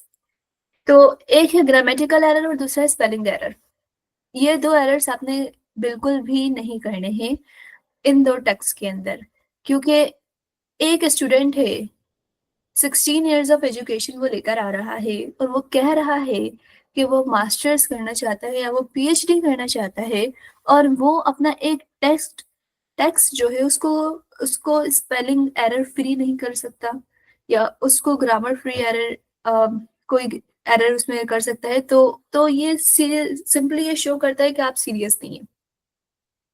ये जो छोटी छोटी चीजें हैं, आपने इनको सॉरी, आपने इनको इस्तेमाल करना है अपनी सीरियसनेस शो करने के लिए। नंबर एक बात ये वाली हो गई। नंबर दो, भले से हम पूरा का पूरा अपना ईमेल चैट जीपीटी से लिखवा रहे हैं, लेकिन आपने प्रोफेसर को ये बात शो नहीं करनी है कि ये ईमेल चैट जीपीटी से लिखा हुआ है। जब चैट जीपीटी आपका, अब यहाँ पे जो अल्फाज यूज हुए हुए हैं, यहाँ पे जो वर्ड्स आपको नजर आ रहे हैं, ये एक नॉर्मल स्टूडेंट के वर्ड्स हैं और ये वैसे मेरे ही वर्ड्स हैं। एक नॉर्मल इंसान की बात करने में और एक एआई की बात करने में फर्क होता है, लेकिन जब आप इसको समरी लिखवाएंगे तो मैं उस समरी में से भी कोई ऐसे वर्ड्स होते हैं स्पेसिफिकली जो चैट जीपीटी बार बार यूज करता है। अब तो खैर उसने वो एक वर्ड यूज करना छोड़ दिया है, पहले जब मैं लास्ट ईयर तक अप्लाई कर रही थी तो लेवरेज का वर्ड बहुत यूज करता था। सो उसको हटाइए। और इसी तरह से और भी बहुत सारे वर्ड्स हैं जो चैट जीपीटी बार बार यूज करता है, उनको हटाइए वहां से। और उन वर्ड्स को हटा के अपने अल्फाज वहां पे मेंशन कीजिए, या सिंपली वो उसने एक्स्ट्रा वर्ड यूज किए हुए होते हैं, नॉर्मली जो इस किस्म के वर्ड होते हैं उसने वो सिंपली एक्स्ट्रा यूज किए हुए थे, मैं तो उनको नॉर्मली डिलीट ही कर देती थी और उनको डिलीट कर देने से उस सेंटेंस के ऊपर फर्क नहीं पड़ता था। तो ऐसे वर्ड्स जिनको डिलीट करने से आपके सेंटेंस के ऊपर फर्क नहीं पड़ेगा, जल्दी से वो डिलीट कर दीजिए। कहीं पर भी आपको किसी वर्ड से ये शो ना हो, मैं सेंटेंसेस की बात नहीं कर रही, सेंटेंसेस से फिर बहुत ही बड़ी चीज हो जाती है, कोई एक वर्ड भी आपका शो ना करे कि आपने ये ईमेल या फिर ये एसओपी चैट जीपीटी से लिखवाई हुई है। क्योंकि इवन दो ये इस्तेमाल करना बहुत अच्छी चीज है, हमारा काम इससे कितना एफिशिएंट हो रहा है। अगर मैं खुद अभी एब्स्ट्रैक्ट पढ़ने बैठ जाती और मैं खुद रिसर्च पेपर पढ़ती तो मेरा ख्याल है मैं तो दिन भर में एक ही ईमेल कर पाती। मैं 12 ईमेल्स या 24 ईमेल्स का जो तरीका मैंने आपको बताया वो तो हम कर ही नहीं पाते अचीव कभी। लेकिन प्रोफेसर्स को ये बात पसंद नहीं आती है कि हम अपने एकेडमिक्स रिलेटेड वर्क में एआई इस्तेमाल करें। सो मेक श्योर कीजिएगा आप कि आप इससे बच जाएं। कहीं ऐसा ना हो कि आपकी रेलेवेंस भी थी, प्रोफेसर के पास फंडिंग भी थी और आपकी एप्लीकेशन सिर्फ इसने रिजेक्ट हो गई क्योंकि आपने एआई यूज की हुई थी। ये वाली बात हो गई कि सबसे पहले आपने ईमेल में किन चीजों का ख्याल रखना है, कौन कौन सी गलतियां नहीं करनी है। एआई लफ्ज का, एआई जो वर्ड्स हैं उनको हटा दीजिए। नंबर 2, डॉट्स को कनेक्ट कीजिए। टेम्पलेट तो अभी आपको मिल ही गया है किस तरह का टेम्पलेट आपको यूज करना है, लेकिन इसके अलावा जब आप अपना टेम्पलेट भी बनाएंगे तो उसमें क्या होता है, हमारे स्टूडेंट्स में ये बहुत बड़ी कमी है कि एक पॉइंट है, I want to continue academic career under my supervision and I have completed my undergraduate studies in applied physics. ये 2 पॉइंट्स हैं, लेकिन ये आपको एक ही लाइन फील हो रहे हैं। इसके बाद मैंने लिखा हुआ है आई रिव्यूड योर वर्क, और फिर उसके बाद मैंने उस वर्क की समरी बताई हुई है। सो एक एक सेंटेंस की रेलेवेंस है पीछे वाले सेंटेंस से। जब आप आइल्स में राइटिंग करते हैं तो वहां पे भी आपको बताया जाता है कि ऐसा ना हो कि आपका एक पॉइंट मशरिक से आ रहा है और एक पॉइंट मगरिब से आ रहा है, फिर एक पॉइंट वापस से मशरिक से आ रहा है, कुछ पता ही नहीं है कि क्या हो रहा है, बस कहीं सिर्फ आपने सिंपल पॉइंट्स बना के ईमेल लिख दिए। नहीं, स्टोरी टेलिंग करनी है प्रोफेसर के साथ। ये भले से ईमेल है और भले से आपके सामने प्रोफेसर नहीं है, लेकिन जब आप ईमेल करेंगे तो आपने सोचना है, आपने जब आप टेम्पलेट डिजाइन करेंगे तो आपने सोचना है कि आप प्रोफेसर से फेस टू फेस बात कर रहे हैं और आप उससे ये फेस टू फेस रिक्वेस्ट कर रहे हैं। तो जो आपके जहन में बात आ रही होती है आप उसको इंग्लिश में ट्रांसलेट करके लिख दीजिए सिंपल। मेरा टेम्पलेट यूज ना कीजिए, क्योंकि ये वो बातें हैं जो मैंने प्रोफेसर के साथ की हुई थी। मे बी आपके बात करने का अंदाज डिफरेंट होगा। तो हर शख्स का यूनिक स्टाइल होता है और हर शख्स का यूनिक स्टाइल उसके ऊपर सूट करता है। तो मे बी आपका स्टाइल आपके ऊपर ज्यादा सूट करता होगा, आपकी स्टोरी टेलिंग ज्यादा अच्छी होगी। तो पॉइंट जो है नोट करने का वो ये है कि अलग अलग सेंटेंसेस ना हो आपके आपके ईमेल में, कि जिनको हम कहें कि ये आपने यहाँ क्यों लिखा है, ये आप यहाँ पे क्या कहना चाह रहे हैं। आपकी आपकी सेंटेंस से कोई भी बात ऐसी शो ना हो सकती हो रही हो जो प्रोफेसर को कंफ्यूज करे, जो प्रोफेसर को समझ ना आए कि आप ये क्या कह रहे हैं। ये ग्रामेटिकली अपने टेक्स्ट को चेक कर लेंगे। नॉर्मली नॉर्मली ईमेल आप एआई से लिखवाते हैं, फिर उसको जब ह्यूमनाइज कराते हैं तो वो ह्यूमनाइज तो हो जाती है, लेकिन वो कुछ समझ नहीं आता कि क्या हुआ हुआ है, क्योंकि उसमें एरर्स आ जाते हैं, वो बात बात के मतलब ही बदल जाते हैं। तो ये वाली गलतियां नहीं कीजिएगा। एक छोटा सा काम है, ये 4 लाइनें आपको लिखनी है। तो ये 4 लाइनें लिखने के लिए थोड़ी सी मेहनत कर लीजिएगा। आफ्टर ऑल ये 4 लाइनों की बेस के ऊपर जो आपको अमाउंट मिल रहा है स्कॉलरशिप का, it's such a huge amount, right. तो इतने ह्यूज अमाउंट के लिए हम इतना तो कर ही सकते हैं ना। हम तो रिसर्च भी नहीं पढ़ रहे, वरना लोग तो जितनी ईमेल्स प्रोफेसर को करते हैं पूरी पूरी रिसर्च पेपर्स उनके पढ़ के ईमेल्स करते हैं, हम तो वो काम भी नहीं कर रहे। हम तो सब जगह बस है ना, क्या कहना चाहिए, जुगाड़ लगा रहे हैं। तो वो जुगाड़ ही थोड़ा सा अच्छे से लगाइए। इससे आपकी सीरियसनेस शो होती है एंड देन आप अच्छा काम करेंगे तो उसके फिर आपको रिटर्न भी अच्छा ही मिलेगा। आई होप मैंने कोई बात मिस ना कर दी हो ईमेल राइटिंग के ऊपर। न- नहीं मिस किए। नेक्स्ट ये है कि अपनी ईमेल्स को आपने लाजमी तौर पे रिव्यू करवाना है। ईमेल लिख ली है, टेम्पलेट तैयार कर लिया है, या पूरी ईमेल भी लिख ली है, तो वो लोग जो इस प्रोसेस से गुजर गए हैं और आपसे बेहतर हैं, आप उनसे कहें कि भाई ये मेरी ईमेल पढ़ दीजिए, इसमें कोई मसला है तो आप मुझे बता दीजिए। क्योंकि हर शख्स का चीज़ों को परसीव करने का अंदाज अलग होता है। हो सकता है जो काम आपके लिए आपकी नज़र में आपने बहुत अच्छा किया हो, वो किसी और के लिए अच्छा ना हो, और वो एक्चुअल काम के स्टैंडर्ड्स को मीट ना करता हो। ये जो मैंने आपको ईमेल दिखाई है, अपनी मैंने आपको ये वाली जो ईमेल दिखाई है, ये मेरी ईमेल थी जो मैं आखिर तक यूज़ कर रही थी। लेकिन ये ईमेल मेरी पहली ईमेल नहीं थी जो मैंने बनाई है। मेरा ख्याल है मैं हर महीने या फिर 15 दिन में अपनी ईमेल को मैं चेंज किया करती थी, क्योंकि मुझे फील होता था कि नहीं, इसको अब मजीद अच्छा किया जा सकता है, इसको मजीद अच्छा किया जा सकता है। और ये ईमेल, मेरा एडमिशन हो गया था तो मैंने ईमेलिंग स्टॉप कर दी थी। वरना अगर मुझे ईमेलिंग मजीद करनी होती तो मैं इसको भी चेंज करने वाली थी, और जो मुझे चेंजेस इसमें लानी थी वो चूंकि मेरे पास मौजूद नहीं है, इसलिए मैं आपको सिर्फ ऐसे ही बता रही हूँ कि मुझे इसमें ये चेंजेस लेकर आनी थी। मुझे इसमें स्टोरी टेलिंग करनी थी। इसमें पॉइंट्स तो मैंने ऐड किए हुए हैं और पॉइंट्स की रेलेवेंस तो है, लेकिन स्टोरी नहीं है, स्टोरी टेलिंग नहीं है। तो आप ये छोटी छोटी चीजें सोचेंगे तो कर लेंगे, मुश्किल नहीं होती है इसको। या तो मैं आपसे क्या कह रही थी कि जब मैंने पहली ईमेल लिखी थी वो मेरे मुताबिक मैंने बहुत अच्छी लिखी थी, और उस वक्त मेरे मुताबिक उससे ज्यादा बेहतर ईमेल को किया ही नहीं जा सकता था। लेकिन जब मैंने 1 महीना ईमेल की तो फिर मुझे खुद ही एहसास हुआ कि नहीं, मैं इस ईमेल में अब अगर ये ऐड कर दूं तो ये मजीद बेहतर हो जाएगी। और फिर जब मैंने दूसरी ईमेल तैयार की वो फिर मेरे मुताबिक इससे ज्यादा बेहतर ईमेल नहीं हो सकती थी। लेकिन फिर जब मैं ईमेलिंग करती रही तो फिर मुझे अंदाजा हुआ कि नहीं, मैं अगर ये भी चीज इसको ऐड कर दूं तो ये मजीद अच्छी हो जाएगी। सो यही मैं आपको बताने की कोशिश कर रही हूँ कि जब आप अपनी ईमेल तैयार करें तो लाजमी तौर पे किसी एक्सपीरियंस्ड बंदे से, जो कि ईमेल करता रहा है एक अरसा, आप उससे अपनी ईमेल रिव्यू करवा लें, ताकि ताकि आपको पता हो कि आप किस लेवल के ऊपर हैं। सो इतना काम हो गया, आपने प्रोफेसर को सर्च किया, प्रोफेसर का आपने डाटा नोट किया, और फिर आपने ये भी देख लिया कि इस प्रोफेसर के पास फंडिंग है या नहीं है, और फिर आपने उसको टारगेट करके उसको ईमेल सेंड कर दी। चैटजीपीटी को कैसे यूज करना है हमने वो भी देख लिया। अब नेक्स्ट क्या हुआ कि ये प्रोफेसर जिसको मैंने ईमेल की थी, इसका मेरे पास रिप्लाई आ गया। और चूंकि मैंने यहाँ पे कहा हुआ है कि for detailed overview of my skills, I have attached my documents and I would appreciate the opportunity to discuss your research in more detail through an online meeting.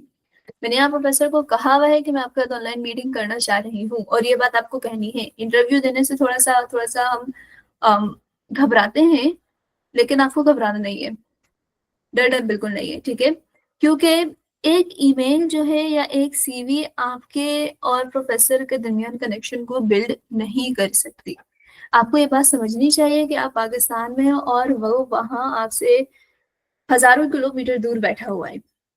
तो एक ईमेल या एक सीवी के थ्रू आप उससे connection build नहीं कर सकते।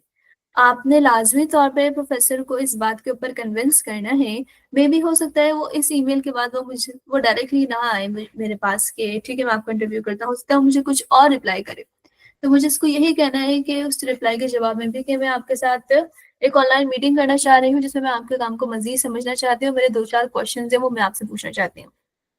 तो नॉर्मली प्रोफेसर ऑनलाइन मीटिंग के लिए फिर मान जाते हैं। ये कोई ऑफिशियल इंटरव्यू नहीं होता, तो इसके लिए में आपने डरना नहीं है कि भाई नहीं, हमें ऑनलाइन मीटिंग नहीं करनी, और हम अपनी ईमेल में नहीं कह रहे प्रोफेसर को कि हमें ऑनलाइन मीटिंग हमसे आके कर लें आप। ये एक सीधा सीधा, जैसे आप अपनी यूनिवर्सिटी में आपको कोई क्वेश्चन होता है, आप अपने प्रोफेसर के पास चले जाते हैं ना कि ये मेरा क्वेश्चन है, इसको आप सॉल्व कर दें। ये एग्जैक्टली ऐसे ही एक मीटिंग है, बस फर्क ये है कि ये ऑनलाइन है। आपको कभी चल के नहीं जाना या प्रोफेसर के पास उड़कर नहीं जाना किसी एयरप्लेन में, तो ये थोड़ा सा आसान तरीका है। इसमें आपको किस तरह से प्रिपेयर करना होता है उसकी हम बात कर लेते हैं। सबसे पहले तो आपको अपनी स्लाइड्स प्रिपेयर करनी पड़ेंगी, क्योंकि आप नहीं चाहते कि प्रोफेसर बस आप बोलते चले जाएं और उन बातों का कोई भी स्लाइड्स अगर हम प्रिपेयर कर लेते हैं तो एक के बाद दूसरा पॉइंट, दूसरे के बाद तीसरा पॉइंट हम बोल रहे होते हैं, और वो सारे पॉइंट्स हमारे सामने मौजूद होते हैं, प्रोफेसर के भी सामने मौजूद होते हैं, तो चीज़ों को कैच करने में आसानी रहती है। सबसे पहले स्लाइड्स में आपने अपना एकेडमिक बैकग्राउंड बताना है। एकेडमिक बैकग्राउंड जो है वो आपने अपना सीवी में बताया हुआ था, आपने अपनी स्किल्स, अपने प्रोजेक्ट्स अपनी सीवी में भी बताए हुए थे, याद रहे। तब आप स्लाइड्स में क्या बताएंगे? अब आपने जिन प्रोजेक्ट्स के ऊपर काम किया था ना, अब आपने तो इतने सारे प्रोफेसर को टारगेट किया है, तो स्लाइड्स में आने से पहले आप प्रोफेसर का एटलीस्ट एक रिसर्च पेपर तो पढ़ेंगे। वैसे आपको 2 या 3 रिसर्च पेपर आप पढ़ लें तो अच्छी बात है, लेकिन कम से कम आपको एक रिसर्च पेपर पढ़ना है, और सिर्फ पढ़ना नहीं होता रिसर्च पेपर, उसको समझना है अच्छे से कि उसमें क्या काम हो रहा है, प्रोफेसर ने किस तरह से एक प्रॉब्लम को सॉल्व किया हुआ है, उसने मैथमेटिकल इक्वेशंस कौन सी यूज की हैं। तो फिर जो मेथडोलॉजी या फिर जो मेजर फील्ड उस पेपर के रिलेटेड है, आपके पास उससे रिलेटेड इंटरव्यू से पहले कोई प्रोजेक्ट मौजूद है और पहले से, तो बहुत अच्छी बात है, अपनी स्लाइड्स में उस प्रोजेक्ट को ऐड कर दीजिए ताकि आप प्रोफेसर को रेलेवेंस शो कर सकें। सीवी तो हमने पहले से बनाई हुई है ना, और हम सीवी को प्रोफेसर टू प्रोफेसर चेंज नहीं कर रहे, लेकिन अब तो आपके पास प्रोफेसर का रिस्पॉन्स आ गया है, अब तो प्रोफेसर आपसे इंटरव्यू कर रहा है। अब तो हम रिसर्च पेपर पढ़ेंगे ना, अब तो हम थोड़ा सा टाइम देंगे ना कि हम प्रोफेसर को जान सकें। तो इसीलिए हमने रिसर्च पेपर भी पढ़ा, और इसीलिए हमने देखा कि हमारे पास ये कोई प्रोजेक्ट अगर इस टॉपिक से मुतालिक है तो हमने उसको अपनी स्लाइड्स में ऐड कर दिया और हमने उसको एक्सप्लेन कर दिया। आपके पास टाइम है तो छोटा मोटा प्रोजेक्ट अगर आपके पास पहले से नहीं है तो बना के ऐड कर लीजिए, क्योंकि अब प्रोजेक्ट्स को बनाना या फिर बने बनाए प्रोजेक्ट्स भी मिल जाते हैं आपके पास, उसको बना के या फिर उसको आप थोड़ा सा चेंज करके अपने पास ऐड कर लीजिए।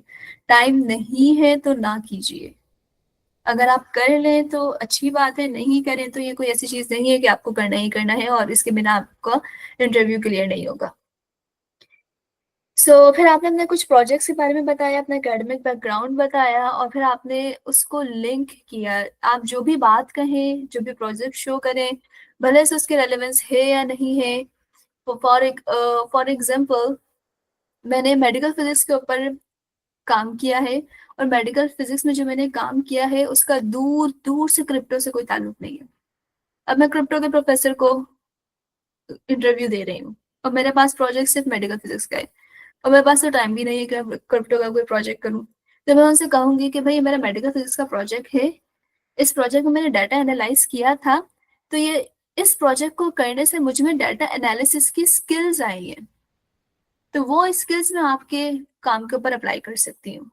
यानी कि आपका काम डायरेक्टली रिलेट नहीं कर रहा तो आपने अपने काम से जो सीखा है आप उसको रिलेट कर दीजिए, लेकिन कुछ ना कुछ प्रोफेसर के साथ अलाइनमेंट शो करवाइए। देन गोल्स तो आप अपने प्रोफेसर के मुताबिक ही एडजस्ट कर सकते हैं। आप प्रोफेसर का वेब पेज निकालें, उसमें प्रोफेसर के गोल्स लिखे हुए होते हैं, आप उसी के मुताबिक छोटा मोटा कोई चैट जीपीटी से कहें कि भाई ये गोल्स हैं, आप बताओ कि मैं इन गोल्स के लेके मैं क्या काम कर सकता हूँ।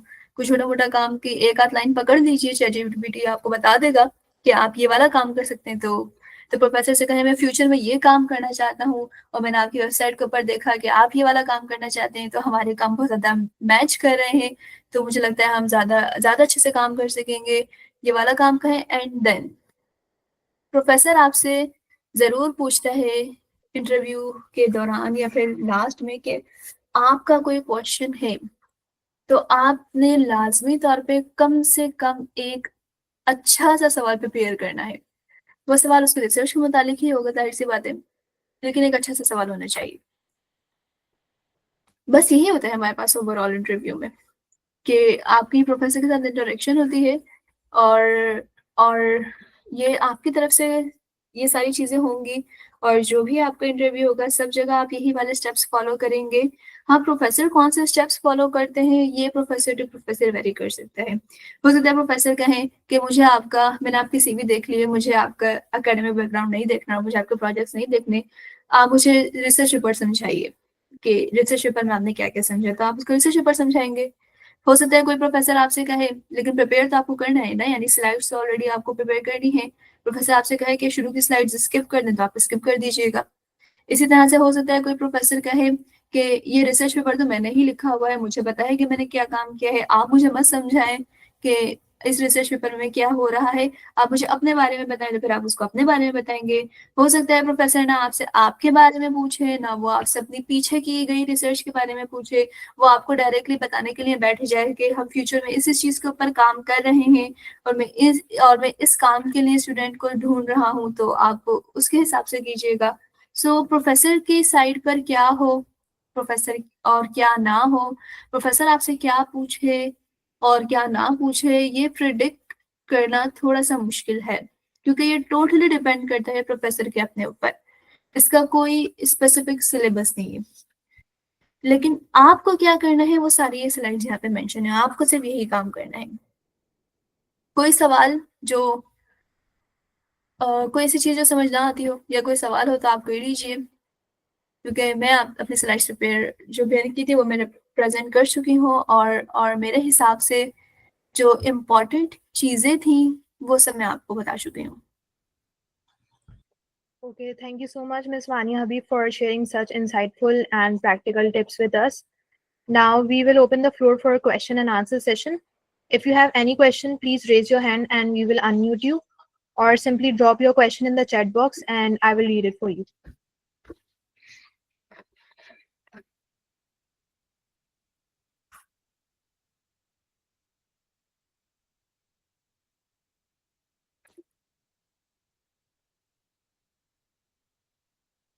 ऑलराइट, एक क्वेश्चन है कि आप चैट जीपीटी की जगह डीप सीक यूज कर सकते हैं तो मैंने कभी डीप सीक यूज किया नहीं है, मुझे नहीं पता कि वो किस तरह से रिस्पॉन्स देता है, क्योंकि जब मैं इस सारे प्रोसेस से गुजर चुकी थी उसके बाद डीप सीक लॉन्च हुआ था, सो मुझे यूज करने का उसको मौका नहीं मिला। आप आप खुद चैट जीपीटी यूज कीजिए और फिर आप डीप सीक भी यूज कीजिए, जिसके रिस्पॉन्स आपको अच्छे लगते हैं उसकी तरफ चले जाइए, कोई ऐसा मसला नहीं है। और चैट जीपीटी के अलावा और भी दूसरे एआई मॉडल्स हैं, अगर आपको लगता है कि वो ज्यादा अच्छा रिस्पॉन्ड करते हैं तो आप वहाँ पे जाइए। द नेक्स्ट क्वेश्चन है, how was your experience in um, when you were going through this process? ये प्रोसेस आपके सामने मुश्किल नहीं है, और इस प्रोसेस को बताने में मुझे कोई 1.25 घंटा लगा है, लेकिन ये लेंदी है। और जब आप ईमेल्स करना शुरू करते हैं, मैंने आपको बताया कि मेरी ईमेल 2-3 मिनट में हो जाया करती थी, लेकिन जो मेरी पहली ईमेल थी वो मेरा ख्याल है कोई आधे घंटे में मैंने की थी। और फिर शुरू शुरू में मैं रिसर्च पेपर्स पढ़ा करती थी, तो लिटरली 4-4 5-5 घंटे उसमें जाया करते थे, क्योंकि रिसर्च पेपर पढ़ना कोई ऐसी आसान बात नहीं है। रिसर्च पेपर में जो लैंग्वेज इस्तेमाल होती है, जो वोकेबलरी यूज होती है, वो नॉर्मल वोकेबलरी नहीं होती। सो डिप्रेसिंग प्रोसेस है, बहुत क्लियर अल्फाजों में, कि इस प्रोसेस के से गुजरते हुए आपको स्ट्रॉन्ग नर्व्स चाहिए होते हैं, और कंसिस्टेंसी चाहिए होती है, और आपने कभी गिव अप नहीं करना होता। मैंने 5 महीने मुसलसल ईमेल्स की हैं, इवन दो मेरे पास पॉजिटिव रिस्पॉन्स आ गया था दूसरे महीने में ही, ठीक है। दूसरे महीने में मेरे पास प्रोफेसर ने मुझे कह दिया था कि वो मुझे असिस्टेंटशिप प्रोवाइड करेंगे, लेकिन जो how do we say that documentation है वो नहीं हुई थी। तो जब तक आपके पास प्रॉपर डॉक्यूमेंटेशन ना हो, जब तक आपके पास प्रॉपर एक डॉक्यूमेंट ना हो, एडमिशन लेटर एंड I-20 ना हो, जो आप जिसको लेके आप वीजा ऑफिस जा सकें और आप कहें कि मुझे वीजा चाहिए क्योंकि मैंने एडमिशन हो गया, तब तक आपको ईमेल्स करते रहने होती हैं। और ये डिप्रेसिंग इसलिए होता है कि हम इतनी मेहनत करके एक ईमेल तैयार करते हैं और फिर हम उसके बाद प्रोफेसर के ईमेल का वेट करते रहते हैं कि समटाइम प्रोफेसर हमें रिप्लाई करते हैं, समटाइम हमें रिप्लाई नहीं करते, समटाइम हम चाह रहे होते हैं कि प्रोफेसर हमारा इंटरव्यू करे, क्योंकि हमें पता होता है कि हम एक अच्छे स्टूडेंट हैं और हम चाह रहे होते हैं कि हम प्रोफेसर को बताएं कि वी कैन डू दिस। लेकिन हम चूंकि इतनी दूर बैठे हुए हैं प्रोफेसर से, तो प्रोफेसर नहीं समझ पाते कि we can do this, right. Professor के पास अपनी भी बहुत सारी रिस्ट्रिक्शंस होती हैं, तो सिर्फ आपको सब्र करना होता है और हिम्मत नहीं हारनी होती है। अगर आप ये दो काम करते हैं, सब्र करें, हिम्मत नहीं हारें, और आपको पता है कि आपके प्रोफाइल ठीक है, समझ आते हैं, आपके पास 2-4 प्रोजेक्ट्स हैं, 2-4 आपके पास इंटरनेशनल अवार्ड्स हैं, इंटरनेशनल रिकमेंडेशन लेटर है, और आपको आपकी CGPA 3.5 प्लस है, 3.5 अबव है, तो इसका मतलब आपका प्रोफाइल ठीक है। तो बस फिर आपको लगे रहना होता है और दुआएं करनी होती हैं। प्रेशर बर्दाश्त करना होता है, प्रेशर बर्दाश्त कर लेंगे तो गुजर जाएंगे, नहीं करेंगे और फिर हार जाएंगे तो बस फिर सभी खत्म ना। अगर मैं ईमेल्स ही ना करूं तो फिर तो एडमिशन के चांसेस ही खत्म। Next, what should be added in the CV that's attached to the email? CV आपके पास अलग होती है, ईमेल में देखें हम एक PDF अटैच करते हैं आपका पोर्टफोलियो, क्योंकि आप CS के स्टूडेंट्स हैं, तो CS के स्टूडेंट्स तो अच्छे अच्छे किस्म के पोर्टफोलियो बनाते हैं, आई am not wrong. Web pages वो बनाते हैं जो बहुत कूल लगते हैं और देखने में अच्छे लगते हैं। सो उसमें आप CV अलग से ऐड करेंगे, CV का डॉक्यूमेंट, ट्रांसक्रिप्ट अलग से ऐड करेंगे, डिग्री और आइल्स स्कोर, ये तो वो चीजें हैं जो कि ऐड होनी ही होनी है। इसके अलावा जो आपके सर्टिफिकेट्स हैं वो तो आप अपनी CV में ही ऐड कर देते हैं ना। फॉर एग्जाम्पल, अब आई एम नॉट श्योर मुझे आपको अपनी CV शो करानी चाहिए या नहीं करानी चाहिए, बट इट्स ओके।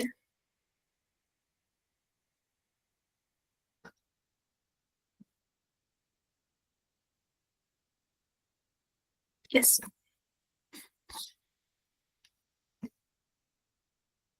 तो अब मैंने 10 हैकाथॉन में पार्टिसिपेट किया है, सो मैंने यहाँ पे लिंक दे दिया है लैब लैब AI की, मैंने अपनी प्रोफाइल ही मेंशन कर दी है, जिसमें जिसमें पता है कि मेरे मेरे पता लग जाएगा कि मैंने अपने हैकाथॉन में पार्टिसिपेट किया है। यहाँ मैंने अपने लीड के प्रोफाइल का लिंक दे दिया है, यहाँ मैंने एडवेंट ऑफ कोड का सर्टिफिकेट ये रहा सर्टिफिकेट, एक्चुअली इसका स्क्रीनशॉट होता था, तो मैंने वो मेंशन किया हुआ है। इसी तरह से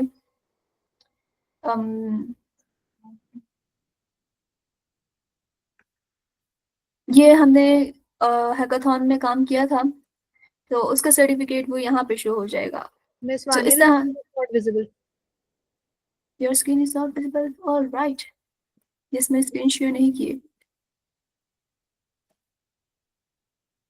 तो इस तरह से देखें, ये सर्टिफिकेट का आप इंसर्ट लिंक ऑप्शन यूज कर सकते हैं, तो सर्टिफिकेट्स आप यहाँ पे पोस्ट कर देते हैं, तो प्रोफेसर यहाँ पे जाएगा तो सर्टिफिकेट्स आपके जो भी है वो देख लेगा। लेकिन फिर भी आपको लगता है कि कुछ ऐसी चीजें हैं सर्टिफिकेट्स के मुताबिक अलावा, इन प्रोजेक्ट्स के अलावा कुछ ऐसी चीजें हैं जो आपको ऐड करनी चाहिए, तो फिर वो आप अपने पोर्टफोलियो में ऐड कर सकते हैं। Then what are the opportunities after TA in US? Sir, TA के बाद यूएस देखें, it's a land of opportunity. जरूरी नहीं है कि मैं टीचिंग असिस्टेंट हूँ तो जरूरी है कि आप भी टीचिंग असिस्टेंट हो। मैंने प्रोजेक्ट्स के ऊपर कम काम किया हुआ था, मेरी टीचिंग का एक्सपीरियंस ज्यादा था, तो मे बी इसीलिए मैं टीचिंग असिस्टेंट हूँ। लेकिन अगर आपने प्रोजेक्ट्स के ऊपर ज्यादा काम किया हुआ है, और it would be a plus point अगर आपने रिसर्च की हुई है, लेकिन अगर नहीं की हुई तो आपके प्रोजेक्ट्स को लेकर ही आपको आपको आरए मिल सकती है, राइट। सो सिर्फ आपको यहाँ पे यूएस में आना होता है, आपको किसी भी जगह एडमिशन मिले। मुझे तो अल्हम्दुलिल्लाह फिजिक्स में मिल गया था एडमिशन, जो कि मेरी ही फील्ड थी। लेकिन लेट्स से अगर मुझे इंग्लिश लिटरेचर में एडमिशन मिलता, तो मैं तब भी उसको एक्सेप्ट करती, मैं यहाँ पर आ जाती। क्योंकि सिर्फ और सिर्फ आपको पाकिस्तान में बैठकर कैसे भी करके स्टूडेंट वीजा के ऊपर यहाँ कदम रख लेना है। उसके बाद अब आप खुद देखें, मैं इस वक्त चौथी बड़ी यूनिवर्सिटी में हूँ मिशिगन की। मैं अभी कल ही एग्जांपल दे रही थी कि central Michigan university, if I am not sure, if I am not wrong, Michigan की पहली बड़ी यूनिवर्सिटी है। तो मैं यहाँ से बस पकड़कर या ट्रेन पकड़कर उस यूनिवर्सिटी तक जा सकती हूँ। अब अगर मैं जब यूएस आ गई हूँ और मैं यहाँ पे पीएचडी कर रही हूँ, और मैं बस पकड़ कर जाऊँ सेंट्रल मिशिगन यूनिवर्सिटी, वहाँ प्रोफेसर के पास जाऊँ और मैं उनसे कहूँ कि मैं ऑलरेडी एडमिशन मैंने लिया हुआ है वेस्टर्न मिशिगन में, लेकिन आपकी जो लेबोरेटरीज हैं वो ज्यादा बड़ी हैं, आप लोग ज्यादा बड़े प्रोजेक्ट्स पर काम कर रहे हैं, तो मैं आपके साथ काम करना चाहती हूँ। तो आपको क्या लगता है कि अगर मैं पाकिस्तान में बैठ कर उनको ईमेल करती, वो ज्यादा इफेक्टिव था, या फिर मैं उनके पास चली गई और उनका ऑफिस में जाके बात कर रही हूँ, तो वो अब मुझे ज्यादा एंटरटेन करेंगे? बहुत ज्यादा ऑब्वियस इसका आंसर है कि अगर मैंने उनको ईमेल की होती पाकिस्तान में बैठ के, तो मुझे इतना सीरियस ना लेते। लेकिन अब मैं उनके सामने मौजूद हूँ, तो वो मुझे सीरियस लेंगे। वो सोचेंगे कि हाँ वाकई हम मैं इस बच्चे को अपने साथ काम में ले सकता हूँ या नहीं ले सकता, राइट। तो चीजें बदल जाती हैं जब आप अमेरिका आते हैं। और फिर पाकिस्तान में बैठ के एडमिशन लेना मुश्किल होता है, यहाँ पर आपका एडमिशन ट्रांसफर करवाना मुश्किल नहीं होता। आप अगर तो मुझे पाकिस्तान से यहाँ पर एडमिशन लेने में 5 महीने लगे हैं, तो मुझे यहाँ से किसी और यूनिवर्सिटी में एडमिशन लेने में 1 महीना लगेगा। और और फिर आपके पास मतलब जॉब ऑप्शंस तो खुले पड़े हुए हैं, इवन तो हम जॉब नहीं करना चाहते क्योंकि हम ऑलरेडी टीए हैं, लेकिन आपके पास जॉब की तो कोई कमी ही नहीं है।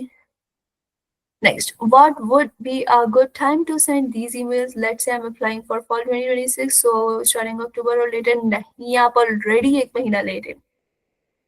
अमेरिका में जो एडमिशन्स हैं वो 1 साल पहले स्टार्ट होते हैं। अगर अगस्त 2025 में इस साल की क्लासेस स्टार्ट हुई हैं, तो यानी मेरी क्लासेस अगस्त 2025 में स्टार्ट हुई हैं, तो मेरा एडमिशन नवंबर 2025 में हो चुका था, सॉरी 2024 में हो चुका था। नवंबर 2024 में मुझे प्रोफेसर ने कह दिया था कि हाँ मैं आपके साथ काम करूंगा और मैं आपको अपने स्टूडेंट के तौर पर कंसिडर करूंगा। Getting my point. तो नवंबर तक मुझे उस प्रोफेसर से पहुंचते पहुंचते, जिसके पास अपॉर्चुनिटी थी, मैंने सितंबर में आइट्स दिया था, जो कि मैं लेट थी आई नो, और मैंने अक्टूबर से ईमेलिंग स्टार्ट कर दी थी। लेकिन अगस्त, सितंबर, अक्टूबर, नवंबर, दिसंबर, ये आपका गोल्डन पीरियड होता है जिसमें आपको प्रोफेसर्स को ईमेल करनी होती है। और दिसंबर से पहले पहले, यानी सितंबर के लास्ट और अक्टूबर तक आपकी ज्यादातर जो पोजीशंस है वो फिल हो जाती हैं। Next, if a person doesn't know about his technical skills or have no confidence on his basic skills, then what should he write in the CV? तो इसका मतलब सिंपल सा ये है कि आपके पास स्किल्स नहीं है। क्योंकि अगर तो मुझे पाइथन आती है तो मुझे पता है मुझे पाइथन आती है, और मुझे कैसे पता कि मुझे पाइथन आती है? क्योंकि मैंने उस पर प्रोजेक्ट्स किए हुए हैं। अगर तो मैंने प्रोजेक्ट्स किए हुए हैं तो वो मुझे कॉन्फिडेंस देंगे कि मुझे ये काम आता है, और मैंने उसके ऊपर प्रोजेक्ट्स नहीं किए हुए तो फिर मुझे पता ही नहीं है मुझे काम आता है या नहीं आता। सो आपकी सीवी के अंदर सर तलहा हैकाथॉन्स की कमी है। ज़्यादा से ज़्यादा हैकाथॉन्स में जाइए, और ताकि आपका कॉन्फिडेंस बूस्ट हो सके। Like I'm a civil engineer student, so we don't have a hackathon for international coding. So मैं भी फिजिक्स स्टूडेंट हूँ, और मेरा भी कोडिंग से कोई ताल्लुक नहीं है, हमें कोडिंग नहीं पढ़ाई जाती। और कोडिंग का वैसे ताल्लुक जो है, या कोडिंग जो है वो सिर्फ कंप्यूटर साइंस वालों के लिए नहीं है। मैंने ये आई थिंक जो CIS कम्युनिटी में मेरा पहले वेबिनार हुआ था उसमें भी ये बात कही थी, और मैं सभी जगह ये बात कहती हूँ कि कोडिंग की मिसाल ऐसी है जैसे लिखने की मिसाल है, लिखने की।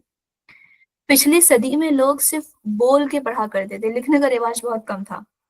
फिर लिखना लोगों ने सीखा और अब लोग लिख के पढ़ते हैं।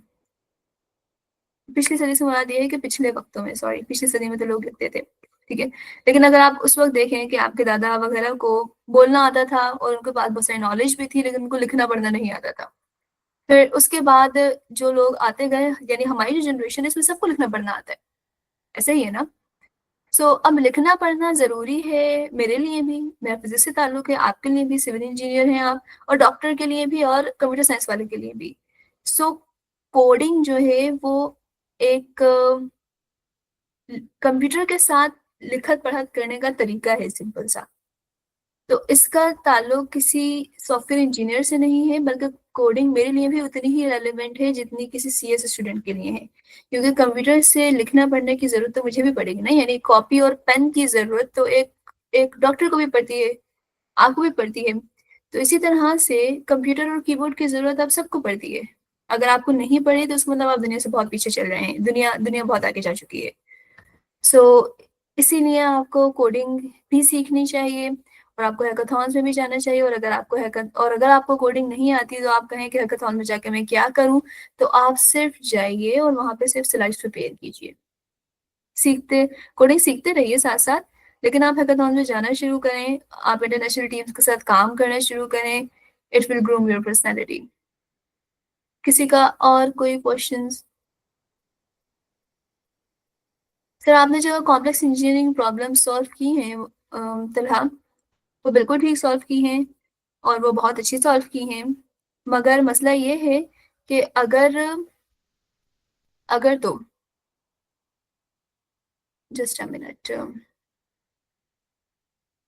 अगर तो आप इन कॉम्प्लेक्स प्रॉब्लम्स के साथ अपनी टेक्निकल स्किल्स को भी ज्वाइन कर लेंगे ना, यानी कोडिंग को और मे बी AI को, तो आप एक वर्ल्ड क्लास इंजीनियर बन जाएंगे। क्योंकि नॉर्मली इंजीनियर्स को कोडिंग या फिर जो दूसरी स्किल्स हैं AI वगैरह नहीं आती है, और दुनिया को जरूरत है कि हमारे पास ऐसे इंजीनियर्स हों जो कि दोनों चीजों को साथ लेके चल सकें। किसी का और कोई क्वेश्चन?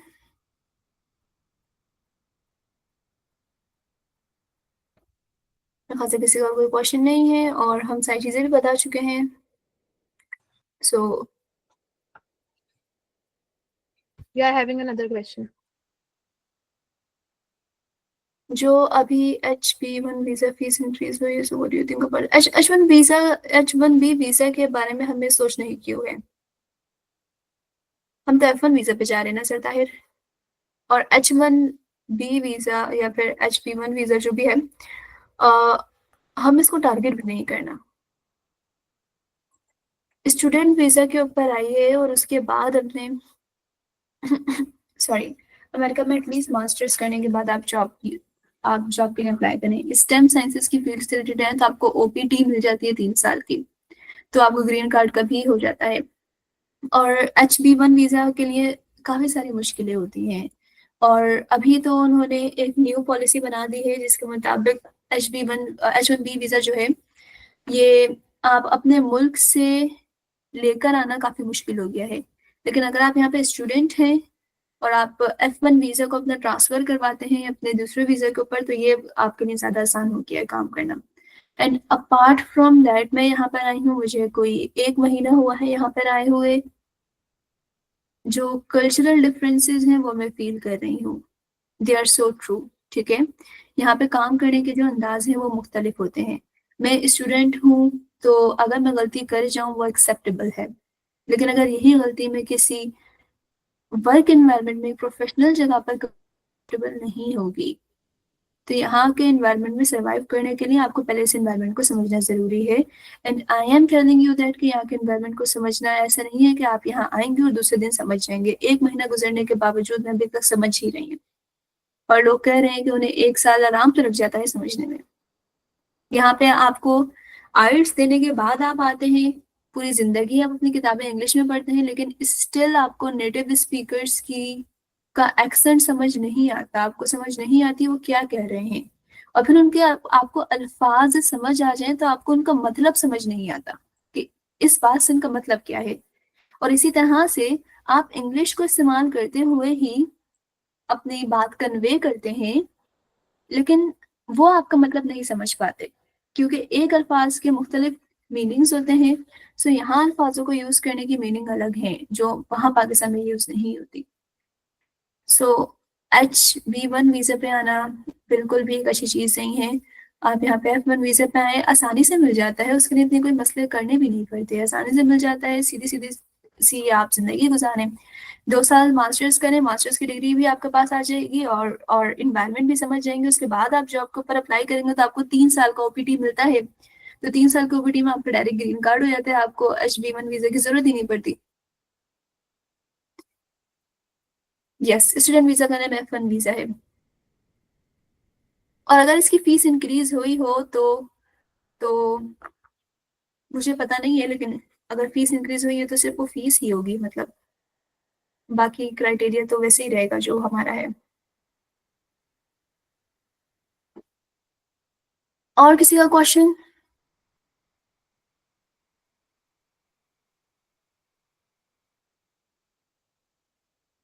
नहीं सर, आपके पास गलत इन्फॉर्मेशन है। F-1 वीजा की फीस जब मैंने पे की है तो $185 थी, $1000 नहीं थी। अच्छा, H-1B वीजा, उसके बारे में मुझे कोई इन्फॉर्मेशन नहीं है। और मैंने आपको बताया कि हम उसको टारगेट ही नहीं करें, हम यहाँ पे F-1 वीजा पे आते हैं, 3 साल का OPT लेते हैं और direct green card.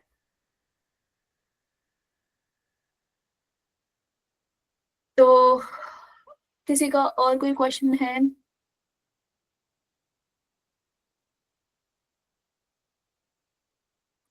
I think we are done here and we have conveyed और भी बहुत सारी चीजें होंगी इस प्रोसेस में जो कि सॉरी पॉसिबल है कि बेहतर की जा सकती हो। ये वो चीजें हैं जो मैंने अपने एक्सपीरियंस के मुताबिक सीखी, और जब आप मजीद एक्सपीरियंस होते जाते हैं तो आप चीज़ें मजीद सीखते जाते हैं। सो मेक श्योर करें कि आप ईमेल राइटिंग के हवाले से में भी यूट्यूब पे वीडियोस देखें। वैसे ये जो मैंने आपको चीज़ें बताई हैं ये आपको यूट्यूब पे नहीं मिलेंगी, यानी कि यूट्यूब पे जो आपको चीज़ें मिलेंगी वो इससे लोअर लेवल की ही मिलेंगी। सो या तो आपको खुद ईमेलिंग करते हुए चीज़ों को सीखना पड़ेगा, या फिर आपको, मैंने 5 महीने ईमेलिंग की है तो किसी ऐसे बंदे से मिलना पड़ेगा जिसने और ज़्यादा ईमेल्स किए हैं तो वो आपको और अच्छा बता सके। यूट्यूब पे से ज़्यादा आपको कुछ नहीं मिलेगा, जो मैंने आपको बताया वो सारी चीज़ें मिल ही जाएंगी, बल्कि इससे कम ही चीज़ें मिलेंगी। So thank you all for joining. Okay, so that brings us to the close of another informative and inspiring session. A big thank you to Ms. Vania Habib for giving us her time and guidance, and also to all of you for joining and making this session interactive. Until then, this is CIS Community signing off with pride and excitement. Stay curious, stay inspired. Allah Hafiz. Allah Hafiz everyone.